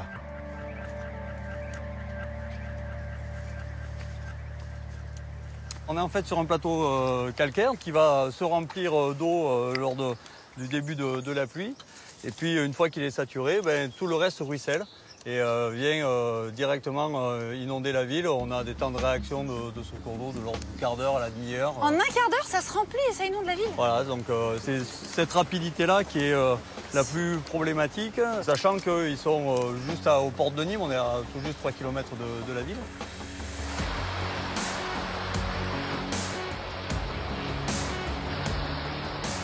En un quart d'heure, pas le temps de voir venir l'eau. Aussitôt tombée, aussitôt dans la ville.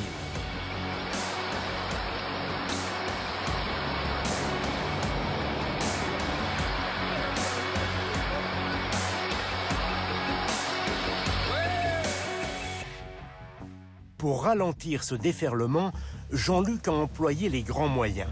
Il a fait construire ces immenses bassins. Alors, c'est ça, Jean-Luc, ça, ce sont les fameux bassins de rétention. Voilà, alors ici, on n'est pas à proprement parler sur un bassin de rétention, on est sur un bassin dit écrêteur de crue, puisque l'objectif, c'est pas de stocker de l'eau, mais c'est de ralentir l'onde de crue du Cadorreau.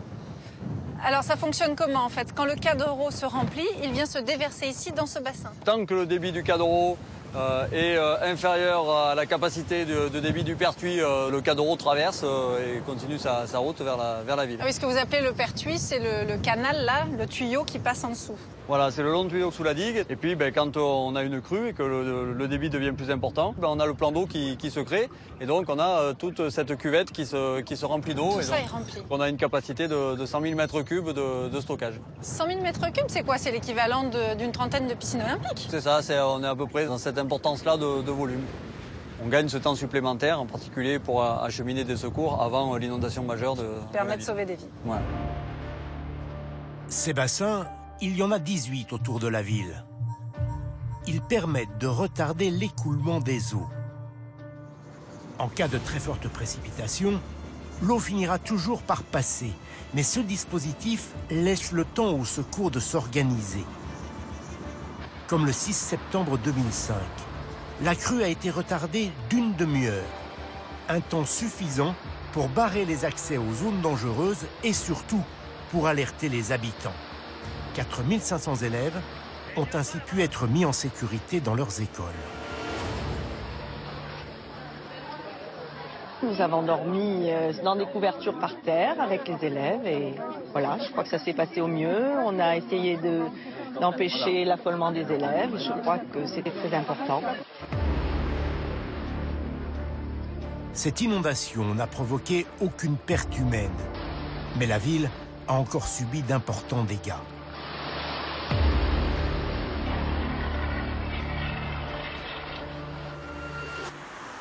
Pour limiter l'impact de ces inondations, Nîmes s'est alors lancé dans un nouveau chantier. Objectif, faire passer l'eau sous la ville. Au-dessus de nous, ce que j'entends, ce sont les voitures. On est sous une voie de circulation, là. C'est ça, donc il y a deux Cadorreaux principaux qui convergent vers le centre-ville et qui vont passer sous les voies de circulation principales du centre-ville de Nîmes. Mais là, je vois bien que c'est tout neuf. Mais en fait, ce sont des Cadorreaux très anciens qui ont été réaménagés, c'est ça? Voilà, donc en fait, les Cadorreaux ont toujours été dans cette position géographique. Simplement, à l'époque, c'était des grands fossés à ciel ouvert en centre-ville où il n'y a pas d'eau qui s'écoule. Et donc, c'est de véritables dépotoirs. Donc, pour des raisons sanitaires, à l'époque, on les recouvre. Et on s'aperçoit que lors d'événements pluvieux importants, tout de suite, ça déborde. Et ça déborde en centre-ville, puisque dès que leur capacité est dépassée, ça passe par-dessus. C'est comme ça qu'on a les inondations dans la ville. Donc ces Cadorreaux, vous les avez élargis? Entre 2009 et 2013, on a multiplié par 5 les capacités d'écoulement. On va avoir beaucoup plus d'eau qui va transiter sous la ville. Plutôt que sur la ville. À terme, 2 tunnels courront sous la ville sur une longueur de 7 km. Un an à peine après la fin des travaux, le dispositif est mis à rude épreuve. Le 10 octobre 2014, l'ouest de Nîmes subit une crue de grande ampleur. Jean-Luc emmène Églantine à l'endroit exact où les flots déchaînés se sont engouffrés dans le souterrain. Ici, juste au-dessous du niveau de la route.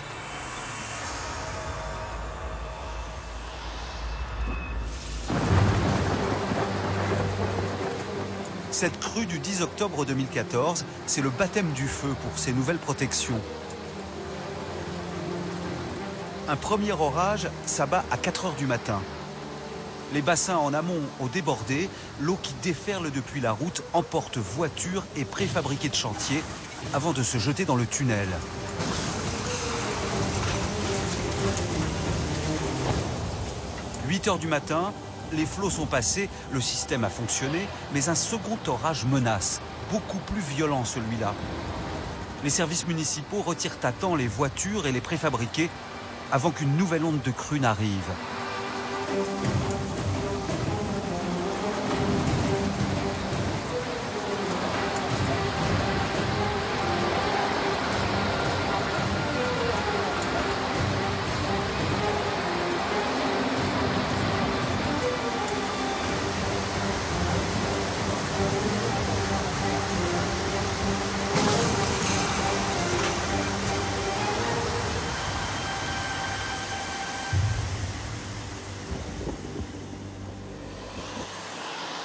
Pour bien comprendre, on est à la confluence de deux cadreaux, donc celui qui est dans cet ouvrage en béton, et puis celui qui est sur la route ici, puisque en fait la route n'est autre qu'un cadreau. Ça, c'était un cadreau. Voilà, ici en fait on a traité cet aménagement en voirie submersible, et donc lorsqu'il y a une crue importante, on a ces écoulements sur la route. Tout notre objectif, c'est qu'à cet endroit-là, les deux cadreaux se réunissent et qu'il n'y ait pas d'eau qui file ensuite vers le centre-ville, que toute l'eau qui est sur la route vienne bien tomber dans cet ouvrage en béton pour passer sous la ville. Et c'est en effet ce qui s'est passé. Donc l'eau qui arrive là, même si ça paraît impressionnant, c'est normal, elle se jette ici. Voilà. Donc et la ville est protégée. Voilà, et la ville est protégée. C'est vraiment tout l'objectif dans la construction de cet aménagement. Et le 10 octobre 2014, par chance, on est à la limite de la capacité de cet ouvrage. Donc le centre-ville a été entièrement protégé. Il n'y a pas eu d'eau qui est allée au-delà de cet entendement. Mais on sait qu'on peut avoir des événements bien supérieurs, puisqu'on est pour l'instant dans un dispositif où on est à un niveau de protection par rapport à 88 d'un quart de l'événement de 1988. Malgré tous ces aménagements, Nîmes n'est donc pas complètement à l'abri du risque. Face aux colères du ciel, pas de solution miracle. Partout dans la ville, ces marqueurs de crue viennent rappeler aux habitants que la menace des inondations est toujours bien présente. Alors, ça, c'est un marqueur de crue. Voilà, donc ça, c'est un des 115 repères de crue qu'on a installé. 115 dans toute la ville? Dans chacun des quartiers, en fait, on a posé ces repères. Et nous, on a souhaité en placer autant pour que dans chaque quartier, en fait, les gens sachent qu'ils vivent dans potentiellement un quartier inondable et qu'ils se rendent compte presque au quotidien, finalement, en allant à l'école, en allant faire leurs courses, que potentiellement, un jour, il pourrait y avoir de l'eau, quoi.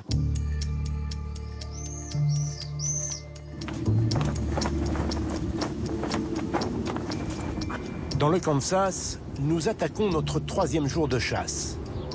Malgré le ciel dégagé, plusieurs gros orages sont annoncés pour la fin d'après-midi. Qu'est-ce que ça donne, Marc? Donc là, on se retrouve à être au beau milieu. Et on doit choisir entre 1h30, 2 heures au nord ou 1h30, 2 heures au sud. Et si on prend celle au sud et que ça se passe au nord, ben on ne peut plus vraiment revenir. D'accord.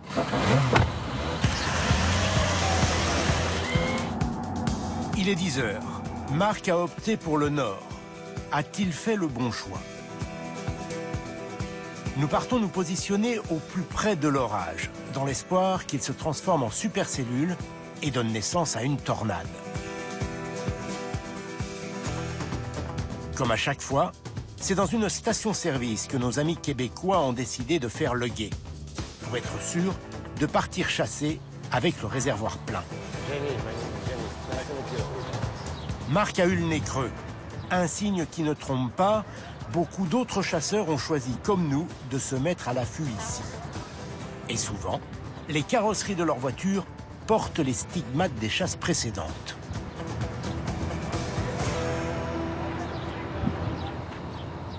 That sunroof, it's pretty tough. That has not broken. Oui, ce n'est plus un toit. Mais la vitre a mieux résisté que la carrosserie. Those are made out of special magical glass that the rest of the cars should be built. Et ça s'est passé quand? C'était des grêlons. Ça s'est passé en 2016. Et encore, la grêle n'était pas trop grosse. Et le gros impact, là? Le gros, là, ça s'est passé le 12 juin l'année dernière. C'était au nord du Dakota. Et ça, c'était de la grosse grêle.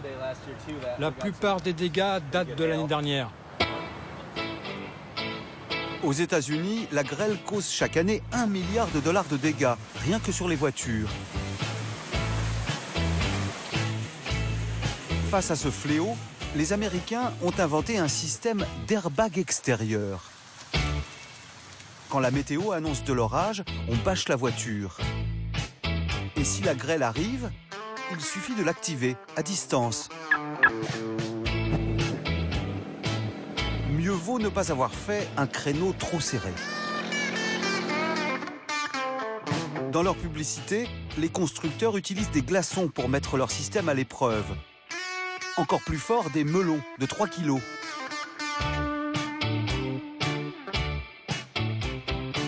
Et même un canon à grêlon pour convaincre que leur airbag est décidément à toute épreuve.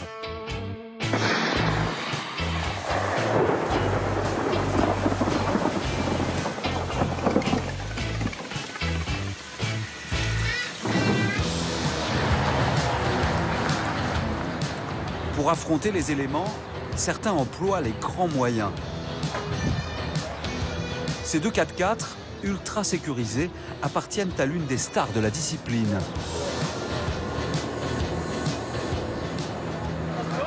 Bonjour, ravi de vous rencontrer. Vous venez d'où? Vous êtes aussi de Montréal? Greg Johnson est un chasseur vedette aux États-Unis. Il a sa propre chaîne sur laquelle il diffuse ses aventures en direct. Tornade au sol. Wow, elle est énorme.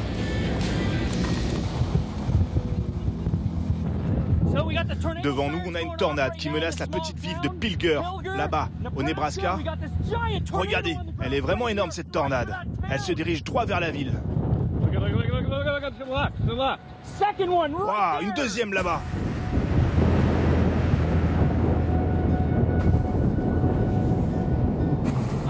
Deux tornades en même temps. Regarde, juste en face, elles sont énormes. Avec son camion renforcé, Greg s'approche au plus près des tornades, toujours en quête d'images spectaculaires.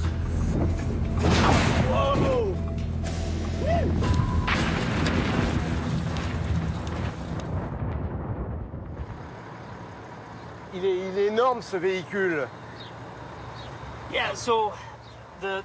Oui, la première chose qu'il faut savoir, le plus important, c'est que ce véhicule est blindé. Ça empêche les débris de pénétrer à l'intérieur de la voiture.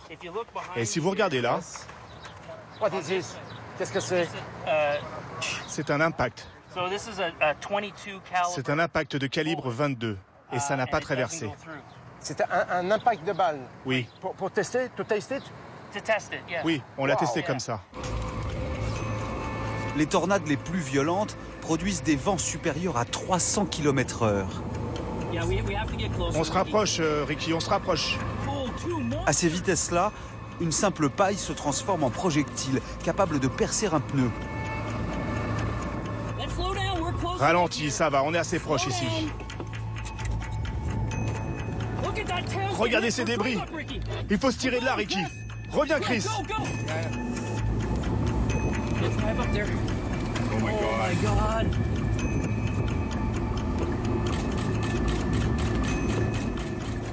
C'est irréel. Okay, stop here, stop here, stop here, stop here. Oh my God. Avec un véhicule comme celui-ci, on ne peut pas rentrer dans la tornade. Non. Non. C'est pas du tout le but. On ne veut surtout pas être au cœur de la tornade. Peu importe le véhicule, si vous êtes à l'intérieur, vous êtes mort. Voilà. Et vous n'avez jamais eu peur? Je suis toujours effrayé. Mais le véhicule a une cage de protection qui l'empêche de s'écraser si jamais il se retourne. Mais quand je regarde la tempête et que je vois ce camion, par exemple, soulevé du sol, ou que je vois une maison détruite à 200 ou 300 mètres, c'est terrifiant. Mais je ne suis pas trop inquiet pour ma sécurité. Beaucoup plus pour celle des gens qui vivent ici. Merci. Merci.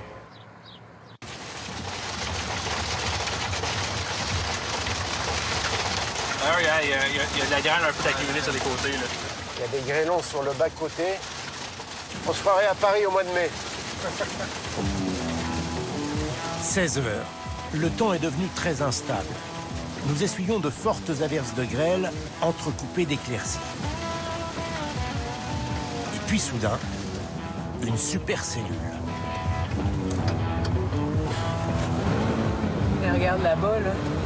Ça tourne là devant nous. Tu le vois bien? Ah oui. On voit bien la forme circulaire de la base des nuages. Oui. Ça pourrait bien donner quelque chose. Allez, faut pas traîner là. À quelques kilomètres de cette première supercellule, nous tombons nez à nez avec un deuxième orage.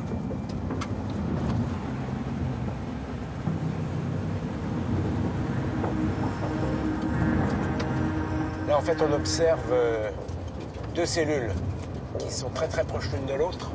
Ils sont très proches l'une de l'autre, puis les deux nous montrent de la rotation. Et on sent que l'atmosphère est très lourde. Hein. Là, la fenêtre est ouverte. Ouais, on sent que l'air est très humide, chaud et humide. On a tous les parfums de la végétation sèche qui remontent. On a un peu de rotation, clairement. On le voit même en roulant. Jean-François, vous nous prévenez si jamais la rotation s'accélère et si ce cône commence à se former. Si la rotation s'accélère, ma voix aussi va s'accélérer. D'accord, on va le sentir. Bon, on va l'entendre en tout cas. On peut juger de la vitesse de rotation d'un orage par le ton de voix de Jean-François. D'accord, on est tout près. Oui. On est tout près. On va à gauche, là-haut, quand tu veux. Pas ici.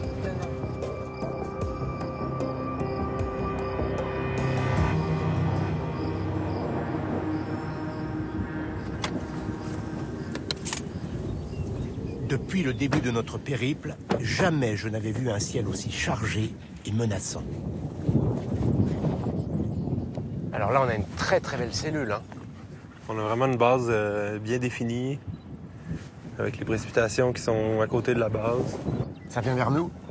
Oui, ça passerait juste à côté de nous, en fait, devant nous. Donc on est vraiment parfaitement installé pour la voir se développer. Est-ce que la base du nuage est assez basse pour qu'un tuba se forme, un entonnoir? Il pourrait avoir un entonnoir assez facilement. La question, c'est est-ce que ça peut se rendre à faire une tornade? On verra. Mais ça pourrait. Pour l'instant, j'aime ce que je vois. Bon.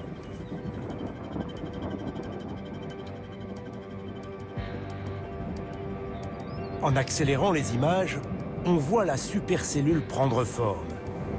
Elle se charge d'humidité. Les précipitations redoublent d'intensité. En s'abattant au sol, elle pousse l'air et génère de fortes rafales de vent. Ça souffle bien, là. Ouais.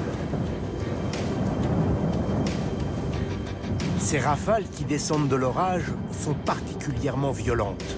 Elles peuvent à tout moment venir sur nous. Marc est vigilant, prêt à donner le signal du départ. C'est niveau casquette. Ce qu'on voit là-bas, en fait, c'est une micro-rafale. La poussière qui lève sur le chemin? Oui, exactement. Donc, c'est un courant descendant qui est vraiment très isolé, qui descend à toute vitesse vers le sol. Et au contact du sol, ben là, le vent, il... C'est pour ça que le vent souffle un peu plus, là, exactement. Puis ça semble vouloir se rapprocher pas mal vers ici. Et c'est de l'air froid, là, en plus. Ouais, on le sent bien. Hein? De l'air, donc, plus dense, qui descend, plus lourd que l'air chaud et humide ambiant. Il y a des vents extrêmement forts qui s'en viennent. Si ça se rend jusqu'à nous, ça va être très intense. Ouais, on va... Qu'est-ce qu'on fait? On bouge ou on reste ici? On va bouger. On va se diriger vers l'est. On va suivre la cellule qui est là. Celle-ci? Ouais. OK.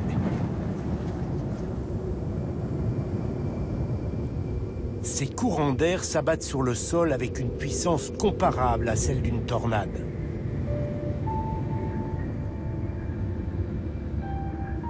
On appelle ce phénomène des micro-rafales.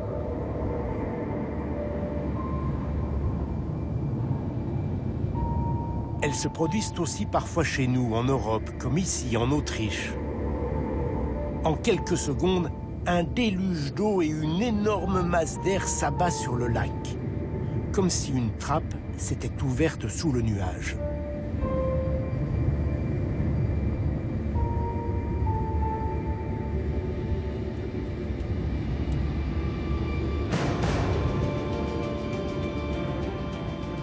Quand ces rafales touchent les villes, le phénomène peut être beaucoup plus dangereux. C'est ce qui s'est produit le 8 août 2015. Une impressionnante micro-rafale frappe la ville de Tucson en Arizona. Pas de victimes, mais de gros dégâts matériels. Parce qu'on voit sur le côté. Wow! L'éclair. Waouh, waouh, waouh. Ça, c'est une belle structure. Là. C'est une structure monstrueuse. Magnifique. C'est énorme. Énorme. Oh là là, on voit très très bien les disques se former, la rotation. J'ai jamais vu ça. C'est fascinant de voir ça. C'est tellement beau. Ça a l'air paisible, mais quand tu connais les phénomènes violents qu'il y a à l'intérieur, c'est tout un contraste. On imagine toute l'énergie qu'il y a à l'intérieur de ce nuage, à la fois à la base et puis dans le cumulonimbus qui est développé au-dessus. Il faut imaginer qu'au-dessus de cette base, il y a un nuage de 12, 13, 14 km peut-être. Au moins. Avec des courants à l'intérieur d'une force et d'une violence inouïe. Et puis à la base, ce mouvement circulaire, ce tourbillon, qui va peut-être engendrer un entonnoir, ce que nous appelons un tuba. Et lorsque ce tuba touche le sol, eh bien on a une tornade. C'est très très impressionnant. Messieurs, madame, si je n'étais pas avec vous, j'aurais très peur. J'ai l'impression qu'on va être happé par ce nuage. Il y a une petite atmosphère de fin du monde. Oui, hein? On se demande comment ça va se finir, cette histoire.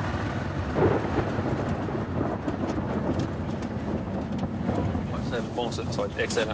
Ouais, mais là, tu t'arranges pas pour t'aider à partir. Là, wow! Ça va être correct, il n'y a pas de Jesus! Waouh! Oh, le tonnerre! Ça tourne! Hey, ça accélère vraiment beaucoup, hein? Que c'est magnifique. C'est splendide. La forme est d'une régularité, c'est incroyable. On voit bien la base du nuage, le mésocyclone là, qui est quasiment au bout de nos doigts. Ouais. Ce mésocyclone qui est en rotation devant nous, c'est extraordinaire, fabuleux. Fabuleux, avec des éclairs en plus. J'aime pas la direction des vents présentement. Là, ça tourne de plus en plus vite. C'est notre meilleur shot du voyage à la date pour une tornade. On voit toujours l'air chaud et humide qui remonte, qui est aspiré par la cellule. Hey, c'est bas, là. Oui, on va vouloir se déplacer. Puis ouais, là, il faut bouger. Ça va nous tomber dessus. Ça arrive droit sur nous, là. Ça va passer comme ça ici. Ouais. C'est ça. Ça arrive très vite, très très très vite. On bouge. On bouge. On bouge. On bouge. On bouge. Bougez. On y va. Le monstre ne se laisse pas observer facilement. Mais nous n'avons pas dit notre dernier mot. Ah, ça passe proche. C'est écœurant. Bon. Fait que là, c'est quasiment Arthur vers l'est. Arthur vers l'est, puis on espère que la voie de Calora est bonne. Ouais. Alors que la tornade est sur le point de se déclencher, je suis frappé par le flegme des Nord-Américains. Chez nous aussi, les tornades surviennent, mais c'est beaucoup plus rare. Et à chaque fois, nous sommes pétrifiés. Elle est solide, votre voiture? Regarde, il y a des trucs qui tombent là. On va pas rester là. Hein. Bon, vas-y, avance. Non, mais j'ai un truc quand même. Oh, attends. Là, il y a un sacré truc quand même. Moi, ça. On l'aurait su. Attends, mais on est posé. Mais qu'est-ce que c'est que ce pays? Nous sommes bien à Toulouse, ne vous inquiétez pas. Il y a des trucs qui sont pris dedans qui tournent. Et c'est comme aux États-Unis. Hein. Et non, mais j'en avais jamais vu ma vie. Chaque année, du printemps à l'automne, une vingtaine de tornades s'abattent sur la France, comme ici en Haute-Garonne, le 29 avril 2012. Plus récemment, en 2018, dans le Var, un enfant filme le tube avec son téléphone. Oh purée, il fait hyper peur ce truc. Maman, je crois qu'elle va toucher le sol. Heureusement, la majorité de nos tornades sont de faible intensité. Le plus souvent, elles ne touchent le sol que pendant quelques secondes et ne provoquent que des dégâts matériels.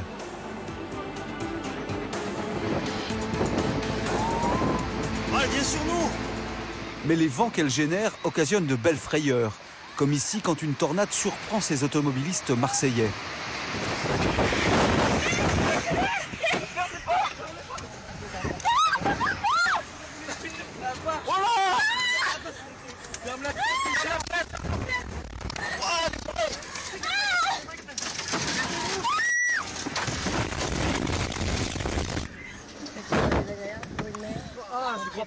Toutes les vitres de leur voiture ont volé en éclats.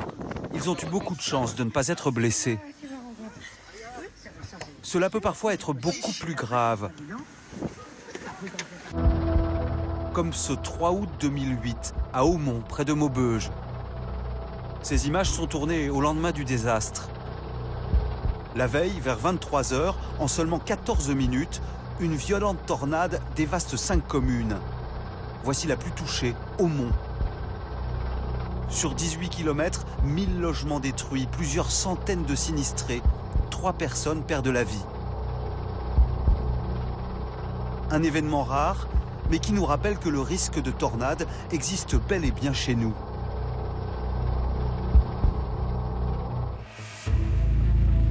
Les régions les plus touchées sont le pourtour méditerranéen, la Charente-Maritime et le Nord. C'est dans ce couloir entre la Normandie et les Hauts-de-France que naissent les tornades les plus puissantes du territoire. Quand des masses d'air chaud et humide qui remontent de la Méditerranée rencontrent de l'air froid venu d'Angleterre. C'est cette configuration qui a donné naissance à la tornade d'Aumont en 2008. 40 ans plus tôt, la commune toute proche de Pomereuil avait déjà été violemment impactée. Pomereuil. Voici ce qu'il en reste. Quelques heures après la nuit de cauchemar vécue par les 800 habitants de cette petite commune, aujourd'hui rasée. Un mort, 30 blessés, sinistrés à 100%.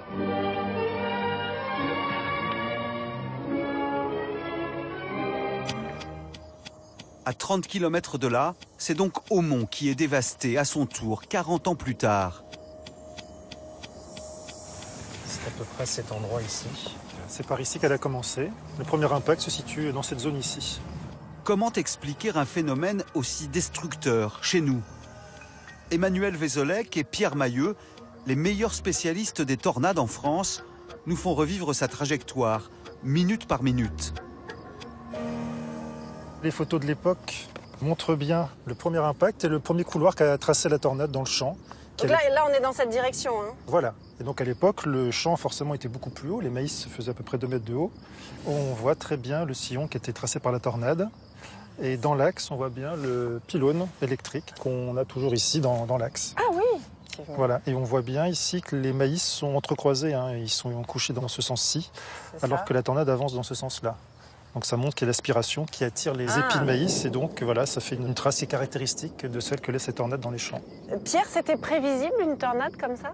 Que disait Météo France à ce sujet? Alors les conditions météo ce jour-là, c'était un risque orageux de la Normandie au Nord-Pas-de-Calais. Donc on va dire une situation assez classique en été. Le département était en vigilance jaune. Ce qui est très faible. Ce qui est très faible et il n'y avait pas d'alerte particulière. C'est très difficile en fait de prévoir qu'une tornade va se former et créer des dégâts. Déterminer si telle ou telle partie d'un département est plus à risque ou pas, c'est pas possible. Et même quand on est sur une journée à risque, on va dire c'est un risque peut-être 10, 15, 20%. Donc c'est compliqué d'alerter la population pour un risque qui va être localisé et qui en plus qui a une probabilité de se produire qui est relativement limitée. Personne n'avait prévu ce qui allait se passer. Une tornade d'une force inimaginable. En 14 minutes, elle parcourt 19 km et traverse 5 communes. Tout commence donc à Pont-sur-Sambre, dans ce champ de maïs.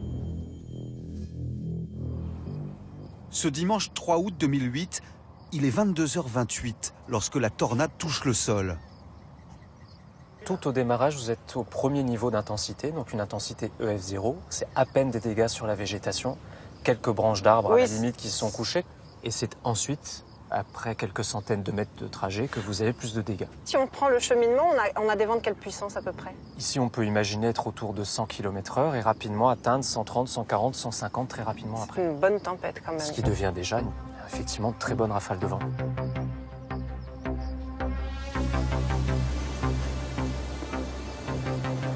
Dès qu'elle quitte le champ, la tornade fait ses premiers dégâts.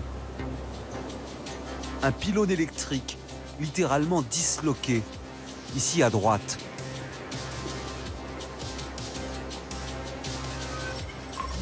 Elle poursuit sa course en s'intensifiant.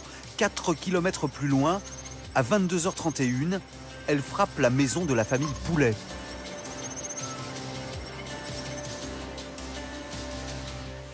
Il n'en reste pratiquement rien. Elle est soufflée comme par une explosion. Le couple, qui depuis a reconstruit le pavillon, n'est pas prêt d'oublier ce qui s'est passé ce soir-là, à 22h31. Sophie, Jean-Christophe, vous étiez tous les deux dans la maison quand ça s'est passé? Oui. Dans la maison, ouais. Sans les enfants? Sans les enfants, heureusement. Heureusement. Oui. Et en fait, il y avait l'orage qui claquait de partout. Par contre, très silencieux, juste des éclairs orange, jaune, vraiment. J'ai senti quelque chose arriver sur la maison, en fait. Et la maison a résisté, vraiment. Ah, vous avez senti une pression? J'ai senti quelque chose arriver sur la maison, oui. Je suis venue pour baisser le volet et donc on voyait rien en fait ce soir-là. On voyait pas les petites lumières des villages, rien du tout. Et c'est quand j'ai baissé le volet, arrivé à moitié de la fenêtre, que là tout a explosé. Et je suis projetée là, dans le couloir qui sépare les deux chambres en fait. Et vous êtes fait mal? Je pourrais pas vous dire. Ça va tellement vite, c'est tellement instantané que donc j'ai senti que je volais. Hein. Et là tout a commencé à me tomber dessus en fait. Vous au même moment? Vous avez entendu quelque chose? Il se passait la même chose dans votre chambre? Plus ou moins, oui. Moi, j'étais plaqué au sol. Et là, ça a été un moment où j'ai tenu cette porte où personne ne pourrait plus me l'arracher. Et donc là, il se passe plein de choses dans votre tête. Vous résistez, vous avez un bruit sourd, hein, sourd.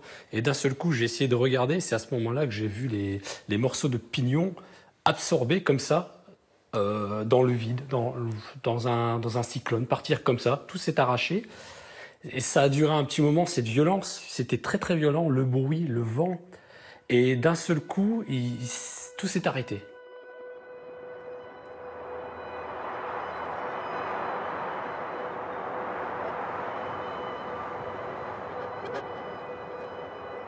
La première réaction, c'est de crier après mon mari pour savoir s'il est encore là, sans savoir que c'est une tornade en fait. Parce que moi, dans ma tête, c'était plus un orage. Je pensais qu'on avait pris la foudre en fait.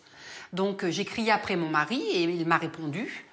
Et puis là, moi, j'étais ensevelie sous les placos, sous tout ça. Donc je suis sortie, je me suis retrouvée debout sur le mètre de maison qu'il restait. Je suis partie tout de suite chez mes voisins et j'ai escaladé le portail. Et en fait, a priori, je criais, d'après ce que mes voisins m'ont raconté. Et là, j'ai dit, on n'a plus de maison. Donc le voisin a pris sa lampe. Et quand il est arrivé devant la maison, il avait la lampe en l'air. Et là, il a fait ça comme ça. Il a dit, ah oui, c'est vrai. Ah ouais. Donc c'est là où les voisins sont arrivés, on secourait mon mari et voilà.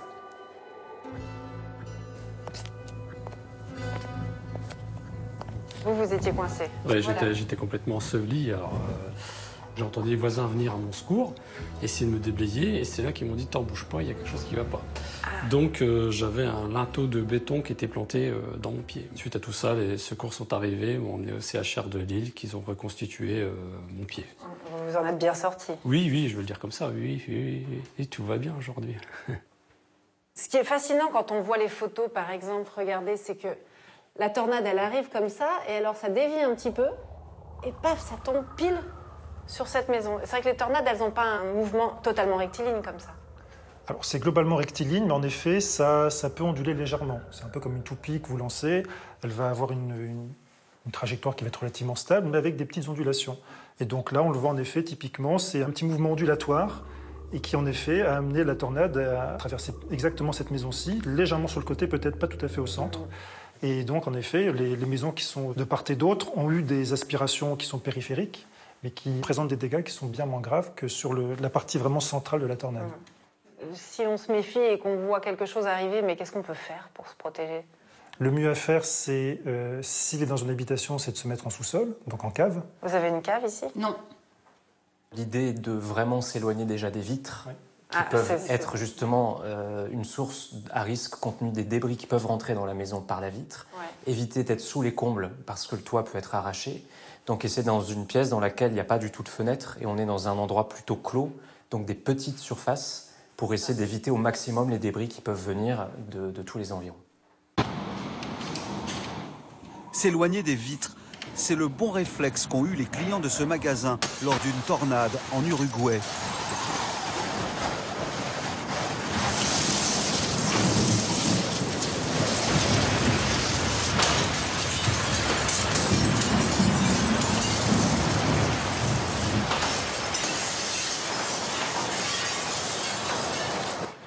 Surtout, évitez de se trouver dans une voiture. Elle peut se faire emporter très facilement.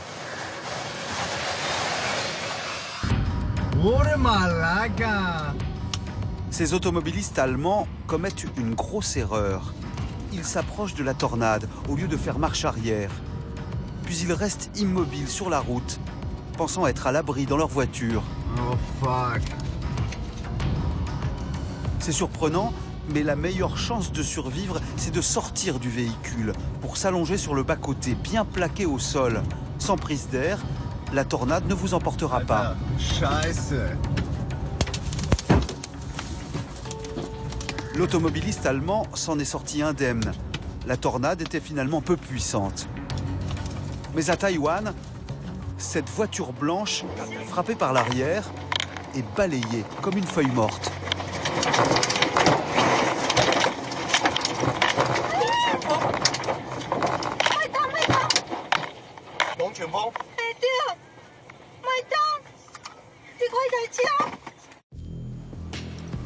Il est 22h33. Après avoir frappé la maison de Sophie et Jean-Christophe, la tornade se dirige droit sur la ville d'Aumont. Elle garde la même intensité, mais elle va devenir encore plus dévastatrice. En traversant ce bois, elle se charge de débris, emportant avec elle tous les arbres et les branchages qu'elle rencontre. Sa zone de dégâts s'élargit. 10 ans après, on distingue encore sur quelle largeur la tornade s'est déployée dans le bois.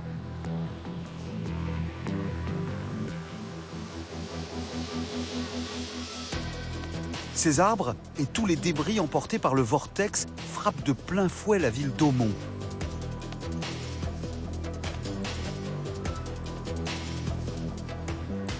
Un spectacle digne d'une scène de guerre. 45 maisons détruites dans ce seul quartier. Et sous les décombres, 3 morts.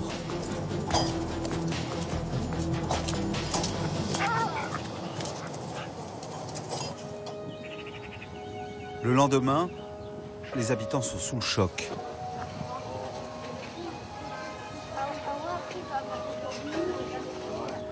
On dirait une guerre quand on voit tous les dégâts. Une guerre qui est passée, une bombe qui a éclaté, incroyable. Moi, j'ai cru que c'était fini, hein. J'ai cru qu'on allait partir avec la maison. C'est ce que j'ai cru. C'était effrayant, c'est le bruit. J'ai pris ma femme et mon bébé, on s'est réfugié à la cave. À 22h20, on est remonté. On n'avait plus rien. On n'avait plus rien. Tout est perdu. Tout ce qu'on a fondé. Ça fait 6 mois qu'on emménage. Notre bébé, il a 3 mois. On n'a plus rien. Je venais de commencer à travailler. J'ai plus rien. Le passage de la tornade a duré moins d'1 minute. Elle a ravagé intégralement le quartier. Les maisons en briques sont détruites. Mais c'est en observant les tribunes du stade en acier et en béton que l'on mesure encore plus la brutalité du phénomène. On voit toutes les poutrelles des tribunes qui sont complètement désolidarisées. Le pylône électrique ici qui servait à éclairer le stade qui est complètement plié par le vent. Vous avez toutes les tôles qui s'enroulent autour des différents objets qu'on voit sur la photo. Pourquoi est-ce que ce sapin-là, c'est bien le même, hein? C'est le même, exactement. Il n'est pas touché, lui? Non, parce que ça rappelle justement une chose au niveau des tornades qui est toujours assez étonnante. Ça montre à quel point une tornade, parfois, au niveau du contact, au niveau du sol, agit d'une façon très irrégulière. Et vous pouvez avoir des zones dévastées et très ponctuellement des endroits où vous n'avez aucun dégât, comme on le voit ici sur cette photo. Après avoir frappé le stade, l'orage baisse en intensité. La tornade poursuit tout de même sa route pendant 10 km avant de se dissiper après Maubeuge. Il est 22h42. Sa course folle a duré 14 minutes.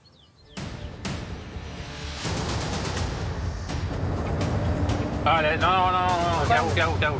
Quoi? Aux États-Unis, le ciel est en train de s'emballer. La supercellule que nous suivons va-t-elle donner naissance à une tornade? Là, juste sur l'arrière, là. Oui. Hein? Oui. Hey, c'est intense, la rotation. Ça tourne. Il y a peut-être une tornade. Il y a peut-être une tornade là, en dessous de ça, présentement. Oui, je vois, une zone... Ouais. Ah, là, on n'est pas loin de la tornade, là. Il y a sûrement un chemin qui monte, un chemin de terre qui monte sur une butte, là. Un point de vue, vite. Attends un peu. Arrête. OK. Hey, il y a un entonnoir. Il y a un entonnoir? À gauche. Tu vois à gauche? Où ça? Oui, Où ça? c'est À gauche, à gauche, à gauche, à Tourne à gauche. droite. Il est blanc? Oui, complètement. Allez, hop. Nous décidons de nous arrêter. Waouh. Si une tornade se forme, c'est ici et maintenant. Ouais, elle essaie de se prendre pour un mésocyclone des grandes ligues. Oh, que c'est beau ça. Hey, je veux pas m'en aller ici. La pluie reste là-bas, pluie. On a un parfait angle. On sent le vent. Ouais, ça tourne un peu plus central à ce endroit-là. Ça tourne. Et ça monte. On voit l'aspiration de l'air chaud et humide. Ouf, c'est pas loin, hein? C'est pas loin. Vraiment pas loin. Je sais pas si ça... La naissance de la tornade se joue à peu de choses.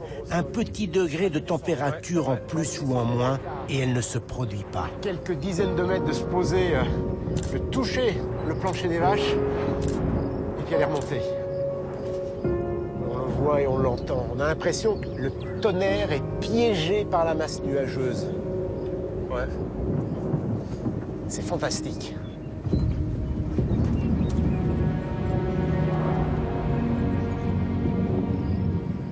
Ce qui est en train de se passer sous mes yeux est extraordinaire.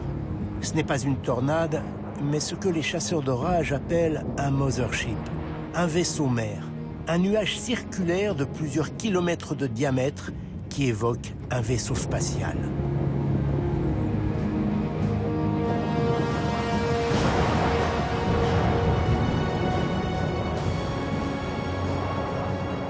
J'ai l'impression d'être dans un film de science-fiction. C'est un spectacle rare, une vision apocalyptique, comme si le ciel allait tout avaler. Les éléments se déchaînent, on ne maîtrise plus rien.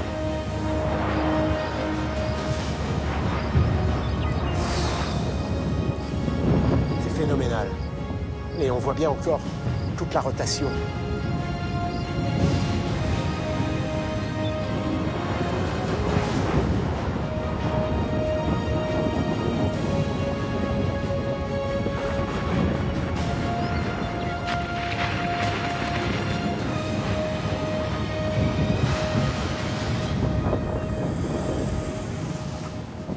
Des éclairs par milliers, des grêlons gros comme des balles de golf, des pluies diluviennes, des orages d'une force inouïe.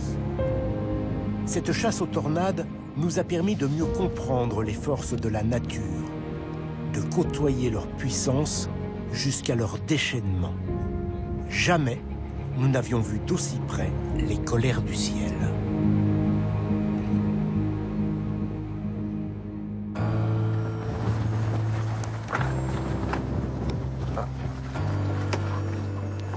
Ah, là, si on me laisse dehors, ça va pas le faire. Je risque rien, on est d'accord. En théorie, on ne risque rien. Maintenant, entre la théorie et la pratique, on a parfois quelques surprises. Ah non, je ne monte pas dedans s'il y a des surprises, Laurent. Si on tombe en panne, c'est le début d'un film d'horreur. Je sais pas comment vous faites, Caroline, mais moi, je ne vois rien devant. En fait, on vous l'a pas dit, mais Caroline est aveugle. D'accord. Attention.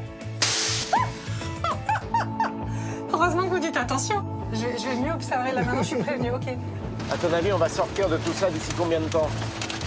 Ça va être éternel.